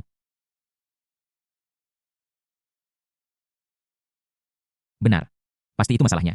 Dia meminta kakakmu untuk melindunginya tetapi tidak kamu, jadi kamu cemburu. Aku tidak ingin berurusan denganmu. Setelah mengutuk dengan marah, mata baik, dia segera berhenti terlibat dengan Ye Feng, berlari menghampiri dan meringkuk ke dalam pelukannya seperti burung layang-layang muda. Kakak. Kenapa kamu baru datang sekarang? Barusan, pengawal bernama Ye Feng itu bilang kalau kamu punya reputasi buruk di luar. Bai Xiaoyun bergerak dalam pelukan Yelang seolah mengeluh dan berbaring dalam posisi yang nyaman. Kemudian dia dengan bersemangat meminta pujian. Tapi saudara, kamu tidak perlu marah, aku sudah memarahinya untukmu tadi. Oh, benarkah? Itu semua berkat Yunyun karena telah membantuku mendapatkan keadilan. Yelang mengusap kepala. Dia mendongak dan menatap Ye Feng tidak jauh dari sana dengan senyum sehangat angin musim semi. Mata mereka bertemu. Ketika mata mereka bertemu, sepertinya ada pertempuran sengit, konfrontasi timbal balik. Yelang mencibir dalam hatinya, dia tidak menyangkanya. Dia sudah merencanakan segalanya jauh-jauh hari. Ye Feng juga bisa terhubung dengan saudara perempuan Bai dan bahkan bertugas sebagai pengawal mereka. Kau tahu, dalam karya aslinya, Ye Feng yang menyelamatkan Bai Xiaoyun dari Black Dragon Society secara tidak sengaja. Ini adalah awal pertemuannya dengan saudara perempuan Bai, tetapi sekarang kesempatan ini telah diambil olehnya. Ye Feng masih muncul di depan saudara perempuan Bai. Harus kuakui, pria ini benar-benar populer di kalangan wanita. Sayang sekali. Bahkan jika Ye Feng kembali lebih awal, dia masih selangkah terlambat. Dia tidak menghadapi Ye Feng secara langsung. Sebaliknya, setelah hanya saling memandang, dia memeluk Bai Xiaoyun dan pergi ke tempat lain. Di sisi lainnya, Ye Feng menyipitkan matanya dan merasakan makna yang tidak biasa dari Yelang. Setelah menarik kembali pandangannya, dia menatap Bai Ruyu dan berkata dengan suara agak dingin. Nona Bai, apa pendapatmu tentang hubungan antara Nona Yunyun dan Yelang? Bagaimana aku bisa melihatnya? Bai Ruyu berpikir dalam hati, dia bisa menonton sambil berdiri duduk atau berbaring atau apalagi, tapi dia berkata dengan sopan dan acuh-acuh. Tidak ada yang bisa kita lakukan. Yunyun tidak bersalah dan Tuan Ye menyelamatkan hidupnya dari para penculik. Adalah normal bagi mereka berdua untuk memiliki hubungan yang lebih dekat. Juga Tuan Ye, kamu tidak perlu memanggilku Nona Bai sepanjang waktu kedengarannya aneh. Panggil saja aku Ruyu, itulah yang teman-temanku di dunia bisnis memanggilku. Ye Feng berkata perlahan, tapi sejauh yang aku tahu, polisi dipanggil ketika Nona Yunyun menghilang. Dan bahkan polisi tidak menemukan petunjuk apapun saat itu, tetapi Yelang mampu menyelamatkan Nona Yunyun sebelum polisi. Jangan pernah meragukan keanehan di sini, Bai Daruyu. Ye Feng mencibir dalam hatinya. Apakah kamu mempermainkannya? Trik kotor macam apa yang belum pernah kita lihat di luar negeri? Trik kecil ini hanya bisa membodohi gadis kecil sederhana seperti Bai Xiaoyun. Di depannya, semua trik akan terbongkar. Dia sudah mengatakannya sejauh ini. Tentu saja Bai Ru, seorang elit bisnis yang pintar, tidak mungkin tidak memahaminya, kan? Betul sekali, maksudnya adalah sangat mungkin Yelang berada di balik penculikan ini. Itu adalah hal buruk yang dilakukan dengan sengaja untuk menciptakan citra seorang pahlawan yang menyelamatkan seorang gadis cantik. Bai Ruyu melirik Ye Feng dengan tenang, dan setelah beberapa saat hening, suaranya menjadi tenang, tanpa basa-basi sama sekali. Emer Ye Feng, saya tarik kembali apa yang baru saja saya katakan. Mulai sekarang, Anda harus... Apa maksudmu? Ye Feng mengerutkan kening. Meskipun ini hanya tebakan, saya pikir ini sangat mungkin. Nona Yunyun berpikiran, tidakkah kamu pernah mencurigai ini? Bai Ruyu terdiam. Tidakkah dia meragukan Yelang? No, ketika Ye Lang mengatakan pada rapat umum Ding Feng bahwa adiknya diculik pada sore hari. Orang pertama yang dia curigai adalah Yelang dan dia cukup yakin. Tapi apa yang terjadi selanjutnya? Kenyataan menampar wajahnya. Tidak hanya Yelang bukan dalang di balik kejadian itu, dia juga menyelamatkan adiknya dari para penculik. Misteri Ye Feng itu saja yang ingin saya katakan. Saya hanya bisa memberitahu Anda bahwa beberapa hal tidak sesederhana yang Anda pikirkan. Demikian pula kamu bisa mempertanyakan karakter Yelang, tetapi saya harap kamu tidak akan membahas masalah Yunyun. Bai Ruyu pergi dengan gelas anggur, merahnya tidak ingin berbicara lagi. Kesan pertamanya tentang Ye Feng sebenarnya cukup baik. Dia tenang dan mantap dengan sorot mata yang cerah dan tampak sangat pintar, tapi sekarang sepertinya agak terlalu dibesar-besarkan. Ye Feng menatap punggung indah Bai Ruyu, dan kekuatan di tangan dinginnya sedikit meningkat. Gelas anggur merah mengeluarkan suara berderit yang kasar, seolah-olah tidak mampu menahan beban. Bagaimana bisa? Dia selalu sangat pandai menilai orang. Bahkan meskipun Bai Xiaoyun salah paham dan memarahinya, dia bisa mengabaikannya. Lagi pula, pemimpin grup tentara bayaran serigala darah telah melihat hidup dan mati berkali-kali. Jadi bagaimana dia bisa peduli tentang seorang gadis kecil seperti ini? Tapi mengapa bahkan Bai Ruyu memiliki reaksi seperti itu? Mungkinkah Ye Lang memberi kedua saudara perempuan ini semacam obat? Sedikit yang dia tahu bahwa bahkan jika Ye Feng memutar otak, dia tidak akan pernah menyangka bahwa Bai Xiaoyun si preman jahat adalah dalam sebenarnya di balik penculikan putrinya, kan? Rubah tua setelah melakukan hal buruk, tidak hanya dia tidak berhenti, tetapi dia juga mengadakan perjamuan untuk merayakan Ye Lang karena menyelamatkan putrinya dari tangan jahatnya. Dia bahkan secara khusus menyewa pengawal senior seperti Ye Feng. Memang benar bahwa Ye Feng adalah protagonis dari karya aslinya. Tetapi dia juga seorang manusia. Selain Ye Lang yang mengetahui plotnya terlebih dahulu. Bagaimana mungkin ada yang bisa melihat melalui rubah tua Bai Xiaochunan dengan banyak lapisan penyamaran? Ye Feng menundukkan kepalanya, pikirannya kacau dan dia selalu merasa ada sesuatu yang salah. Apa yang salah? Kekesalan yang Ye Feng rasakan akhir-akhir ini muncul kembali di hatinya. Dia berjalan diam-diam ke sudut, mulai mengatur napasnya, dan berusaha sekuat tenaga untuk menenangkan diri. Bertahun-tahun bertahan hidup di medan perang telah mengajarinya bahwa dimanapun Anda berada, tetap tenang adalah faktor terpenting. Saat Anda marah, Anda akan kehilangan rasionalitas yang akan menyebabkan kekalahan. Seperti batu giok. Di tengah arena, Ye Lang memanggil dengan lembut dan mendekati Bai Ruyu dari belakang. Bai Ruyu bergidik seluruh tubuh kemudian berbalik menatap Ye Lang dan bertanya dengan curiga ada apa. Ye Lang berkata dengan serius. Aku masih perlu membahas urusan perusahaan denganmu lagi pula ini pertama kalinya aku berbisnis jadi aku tidak boleh ceroboh. Meskipun kamu berbakat di bidang ini, kamu tetap harus menjelaskannya dengan jelaskan ini tidak nyaman. Bai Ruyu memutar matanya. Nona Bai, apa yang kamu katakan? Lupakan saja. Terlalu banyak orang di sini. Mari kita naik ke atas dan membicarakan masalah bisnis sendirian. Melihat seseorang lewat, Ye Lang sengaja menaikkan suaranya 8 derajat. Setelah menghindari para tamu yang lewat tanpa sengaja, dia menepuk punggungnya beberapa kali sebelum mendesak Bai Ruyu untuk naik ke atas. 1 jam kemudian, Ding selamat kepada tuan rumah karena mendapatkan nilai penjahat takdir 1000. Bai Ruyu yang takut sesuatu mungkin salah memimpin dan turun dari lantai 2 dengan sedikit rona merah di wajahnya. Jika ada tamu yang menyadarinya, mereka hanya akan berpikir bahwa Nona Bai sangat bahagia malam ini dan tidak sengaja minum terlalu banyak anggur merah. Bukan hanya satu orang yang berpikir seperti ini, orang-orang yang akrab dengan Bai Ruyu juga tidak terkecuali. Lihat Bai Xiaoyun yang baru saja menyelesaikan akting santainya dengan gembira meninggalkan lingkaran orang-orang tua. Setelah melihat sekeliling dan tidak melihat saudara yang telah dia pikirkan, dia menepuk dadanya dengan tidak nyaman dan mengeluh, kakak. Aku benar-benar lelah. Apakah ini hanya pertunjukan? Jika kamu tidak memberitahuku sebelumnya, aku tidak akan bisa tinggal di sini bahkan selama 3 menit. Orang-orang tua itu sangat menjijikan. Mereka semua memujinya karena mencintai putrinya dan setia dalam cinta, bahkan ada yang menasihatinya untuk menikah lagi. Orang-orang tua itu dibiarkan dalam kegelapan olehnya dan mereka mungkin tidak tahu bahwa dia tidak hanya menyerang putrinya sendiri. Tetapi bahkan apa yang disebut kesetiaannya hanyalah omong kosong. Yun Bai Ruyu dengan gugup mengulurkan tangannya dan menutupi mulut saudara perempuannya yang belak-belakan. Dia melihat sekeliling sebelum melepaskannya dan berkata, jangan bicara omong kosong. Bai Xiaoyun cemberut kemudian memeluk lengan saudara perempuannya lagi dan berkata dengan nada manja, oh kakak, kamu tidak perlu khawatir, ketika aku datang ke sini barusan, saya perhatikan bahwa tidak ada seorang pun di sekitar Besi Sweet dengan begitu banyak orang di sini yang tahu siapa yang saya bicarakan. Bai Xiaoyun tampak acuh-acuh dan tidak jelas apakah dia benar-benar memperhatikan lingkungan sekitar sebelumnya, atau sengaja melampiaskan ketidakpuasannya dan ingin orang lain mendengarnya. Dia menatap saudara perempuan. Dia maju selangkah, mengulurkan jarinya, dan mengait sudut mulut saudara perempuannya. Dia mengeluh dengan nada kekanak-kanakan, kakak, kamu sangat rakus. Hari ini adalah pesta perjamuan, dan kamu masih bersembunyi di atas untuk makan.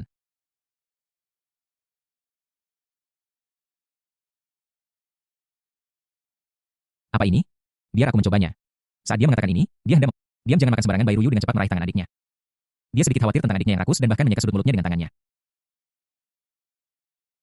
Ada begitu banyak tamu di sini. Patut saja Bai Ruyu menghibur dengan suara rendah adikku baik dalam segala hal kecuali dia rakus dan seorang jika anak ini tidak diajarkan apa yang akan terjadi jika dia makan makanan yang diberikan oleh orang luar di masa depan.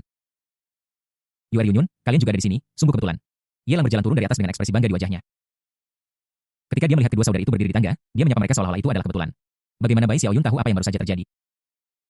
Aku hanya merasa ini benar-benar takdir. Dia berlari ke sudut rumah ini dan bertemu dengan saudaraku. Ini benar-benar takdir. Kakak, kamu dari mana saja? Orang-orang diseret untuk minum, dan kamu tidak membantu menghentikan mereka. Orang-orang tua itu benar-benar jahat. Mereka memujiku karena toleransi alkoholku yang baik. Bai Xiaoyun memeluk pinggang Ye Lang dan menyusut dalam pelukannya sambil bergumam dengan tidak senang. Penuh dengan kebencian, mereka semua terlihat tersenyum. Tetapi nyatanya mereka semua orang jahat dan mereka tidak peduli apakah orang suka minum atau tidak. Senyum kakak tetap yang paling tulus. Ye Lang mengangguk setuju ya ketika membahas tentang senyum siapa yang setulus aku his. Setelah merasa bangga untuk sementara waktu, Ye Lang mengertakkan gigi, tersentak, dan menoleh untuk melihat 2 jari lentik mencubit pinggangnya. Memiling dan memutar, menyebabkan dia merasakan sakit yang parah. Rasa sakitnya hampir memilukan. Ya, Tuan Ye, kalau soal senyum, siapa yang bisa setulus Anda? Bai Ruyu tersenyum dengan kulitnya, tetapi tidak dengan hatinya. Dia meningkatkan kekuatan ujung jarinya dan mencubit keras sebelum menariknya kembali. Dia menatap Ye Lang dengan penuh kebencian. Sebelum hari ini, dia juga sangat setuju dengan pendapat kakaknya. Namun setelah hari ini, terutama setelah dibujuk naik ke atas oleh senyum menawan Ye Lang, dia tidak akan pernah percaya pada Ye Lang lagi. Apakah kamu pernah jatuh cinta sebelumnya? Ye Lang menatap Bai Ruyu dengan rasa ingin tahu. Bai Ruyu bertanya-tanya, mengapa kamu menanyakan pertanyaan ini? Mungkinkah kamu mencurigai sesuatu? Bagaimana mungkin? Ye Lang tidak buta tadi malam. Bukankah dia melihat noda dari sofa? Mulut Ye Lang berkedut. Aku hanya penasaran, kenapa kamu tahu keterampilan unik wanita? Atau apakah keterampilan unik itu melekat pada gen wanita? Kamu tidak perlu mempelajarinya, kamu bisa menguasainya. Mungkinkah keterampilan mengecilkan pinggang ini benar-benar gerakan pasif yang tersembunyi di dalam Endia? Selama situasinya seperti itu, tidak peduli gadis mana itu, dia akan secara naluri yang meledak. Siapa tahu? Jika kamu tahu dan takut, kamu akan lebih berhati-hati lain kali. Bai Ruyu mendengus. Melihat Ye Lang dipermalukan, dia merasa bangga tak terlukiskan. Dia berpikir penuh kebencian dalam hatinya, mari kita lihat apakah dia berani main-main lagi lain kali. Makan malam telah mencapai klimaksnya. Semua tamu yang seharusnya datang telah tiba, bahkan mereka yang seharusnya tidak datang pun telah tiba. Contohnya, MU Yuan dari MU Ren International. Dia masih mengenakan seragam OL hitam dengan stocking hitam yang dia kenakan di perusahaan. Bagaimanapun, dia baru saja bergegas keluar dari markas RD dan awalnya berencana untuk kembali ke perusahaan untuk mengurus beberapa dokumen mengenai pembangunan saluran. Namun, ketika dia mengetahui dari Aning bahwa Ye Lang telah menghadiri makan malam, di satu sisi, MU Yuan bisa menjadi orang yang paling memukau di tempat itu bahkan tanpa riasan wajah. Dan dia benar-benar percaya diri dengan penampilannya. Di sisi lain, dia ingin melihat apa yang Yelang, bos besar di balik layar, lakukan. Dia sangat sibuk dengan pil kecantikan akhir-akhir ini sehingga dia bahkan tidak punya cukup waktu untuk tidur. Dia melirik sekeliling seolah-olah dia sedang menangkap seorang wanita simpanan dan hampir seketika, dia melihat wajah menjijikan Yelang. Terutama ketika dia menyadari bahwa Yelang dikelilingi oleh sepasang saudara perempuan Bai Ruyu dan Bai Xiaoyun, dia merasa lebih marah. Wanita cantik, Anda tampaknya membenci Yelang di sana. Ye Feng, yang baru saja tenang, memperhatikan seorang wanita cantik yang muncul di pintu hampir seketika. Penampilan dan sosoknya sama-sama di atas, dan dia mengenakan seragam OL stocking hitam. Mungkin bagi wanita, pakaian kantor semacam itu adalah pakaian yang sopan dan layak. Tetapi untuk pria, bukan hanya Ye Feng, ini adalah jenis rasa yang berbeda. Terutama, Ye Feng memperhatikan kemarahan di mata indah Mu Yuyan. Dan mereka segera akrab dan berinisiatif untuk mendekatinya dan memulai percakapan. Mu Yuyan merasa sangat marah, jadi bagaimana mungkin dia memiliki energi untuk menyenangkan seseorang dan mengobrol dengan mereka? Tepat ketika dia akan menyuruhnya pergi dengan santai, dia melihat Yelang menatapnya dan semangat kompetitifnya langsung bangkit. Dia menatap Ye Feng di sampingnya sambil tersenyum dan berkata, sepertinya kamu juga membenci pria itu, Yelang. Ye Feng menggelengkan kepalanya. Saya tidak bisa mengatakan saya membencinya, saya hanya sedikit penasaran. Mengapa dalam berita yang saya tahu? Orang ini jelas orang playboy yang melakukan semua jenis kejahatan, tetapi di mata sebagian orang, dia benar-benar berbeda dari yang saya pikirkan. Ye Feng tidak akan jatuh ke genangan air yang sama 2 kali karena dia takut mengulangi kesalahan yang sama. Kali ini, dia tidak memulai dengan hipotesisnya secara langsung, juga tidak melemparkan air kotor pada Yelang. Sebaliknya, dia mengajukan pertanyaannya sendiri dengan ragu-ragu. Mungkin, bukan karena informasi Anda salah, tetapi ada sesuatu yang salah dengan orang-orang itu. Mu Yuan tersenyum, tetapi dia tidak tersenyum. Melihat Yelang dan saudara perempuan Bai mendekat. Dia melanjutkan dengan sengaja. Di Anjing, Yelang adalah seorang playboy. Ye Feng tersenyum, memandang Yelang yang berjalan ke arahnya, dan berkata dengan senyum main-main, Tuan Muda Ye, nama Anda sangat terkenal. Sepertinya apa yang dikatakan nona muda ini bukan tanpa dasar. Tidak masalah apakah itu tanpa dasar atau tidak. Yelang mengangkat bahunya dengan acuh-acuh, menatap Mu Yuyan dengan curiga, dan berkata dengan bingung, aku hanya datang ke sini untuk melihat-lihat karena penasaran.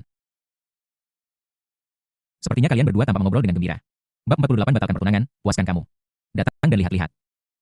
Mata indah Mu Yuyan melirik kiri dan kanan pada Yelang. Beraninya dia datang mengunjungiku dengan para wanita cantik di kedua sisinya. Para suster tidak cukup, apakah Anda ingin menambahkan diri Anda ke dalam campuran?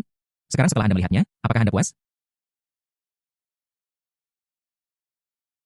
Meskipun Mu Yuyan merasa bahwa ini bukanlah hal yang baik baginya, keinginan untuk menang yang penuh kebencian di dalam hatinya terbangun pada saat ini. Kenapa?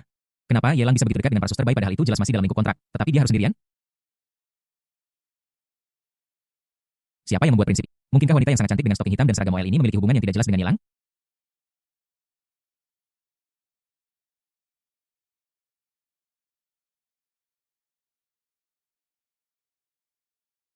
Jadi dia segera meredakan permusuhannya. Apakah ada kesalahpahaman di sini? Dia hanya mundur untuk maju dan menguji reaksi Mu Yuyan. Mu Yuyan mencibir dan berkata dengan nada menghina, kesal. Bukankah hanya karena dia dan aku bertunangan? Pertunangan? Ketika Bai Xiaoyun mendengar 2 kata ini, mata berairnya membeku. Dan dia segera melihat ke arah Yelang kakak apa yang terjadi, apakah dia tunanganmu Bai Ruyu juga terlihat sedikit tidak nyaman. Mengatakan bahwa dia menyukai Yelang itu agak berlebihan tidak secepat itu. Tetapi untuk mengatakan bahwa dia tidak peduli tentang Yelang yang bertunangan adalah hal yang mustahil setelah semua hubungan. Mu Yuyan mencibir, itu hanya selembar kertas yang dibuat oleh generasi yang lebih tua. Siapa bilang kita harus mengikutinya? Masyarakat macam apa ini sekarang? Kenapa kamu masih kuno sekali? Dia merasa kesal. Terutama ketika dia melihat reaksi tidak biasa dari saudara perempuan Bai ketika mereka mendengar kata pertunangan. Yelang pasti memiliki hubungan yang tidak jelas dengan kedua saudara perempuan ini. Dia hanya tidak tahan dengan amarah di hatinya. Beberapa hari terakhir ini, dia sangat sibuk dan kelelahan dengan masalah pil kecantikan, tetapi Lang malah mendekati gadis-gadis di belakangnya. Apakah dia pernah mempertimbangkan perasaannya? Begitukah? Ya, itu terlalu kuno. Sebaiknya jangan dengarkan orang dewasa. Kamu harus memutuskan sendiri siapa yang akan kamu nikahi di masa depan. Bai Xiaoyun mengangguk dengan serius, sangat setuju dengan pendapat Mu Yuyan, kamu jelas tidak boleh menikah. Jika Mu Yuyan menikahi kakakku, apa yang akan terjadi padanya ketika dia dewasa? Bukankah itu berarti tidak ada yang akan menikah? Aku sangat takut. Bai Xiaoyun menggunakan tangannya untuk menenangkan kepanikan di hatinya. Yelang menatap Mu Yuyan untuk waktu yang lama sampai mata Mu Yuyan menjadi menghindar. Dia kemudian melirik Ye Feng di sampingnya dan menghela nafas. Jadi begitulah. Ikan telah memakan umpan. Yelang yakin. Tapi pada saat ini, apakah ini saatnya untuk mulai memancing? Bukan sama sekali. Kamu harus membuang pancingnya. Lang Ye sedang memancing, mereka yang bersedia memakan umpan akan melakukan. Yelang menarik napas dalam-dalam lalu menatap Mu Yuyan dengan serius. Dan berkata dengan sungguh-sungguh, Mu Yuyan, aku minta maaf, aku sangat menyesal atas masalah yang aku sebabkan padamu tentang pertunangan dan karena menghalangi kebebasan. Tapi kamu tidak perlu khawatir, mulai malam ini, kamu akan benar-benar bebas dari ikatan ini. Dan mulai sekarang kamu tidak akan lagi terikat oleh pernikahan atau kontrak apapun. Ayo pergi. Yelang menertawakan dirinya sendiri kemudian menggandeng tangan Bai Xiaoyun dan berbalik untuk pergi. Dia berhenti setelah beberapa langkah menengok kembali ke Mu Yuyan yang linglung. Dan melanjutkan, saya berharap kamu bahagia di masa depan dan bersama dengan orang yang kamu cintai selama sisa hidupmu.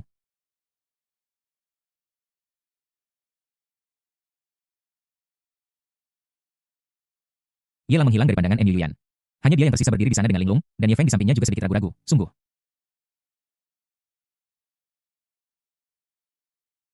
Berdasarkan pengalamannya, pasti ada sesuatu yang mencurigakan tentang masalah ini. Pengalaman Bai Xiaoyun dan Bai Ruyu sebelumnya memberitahunya bahwa saat ini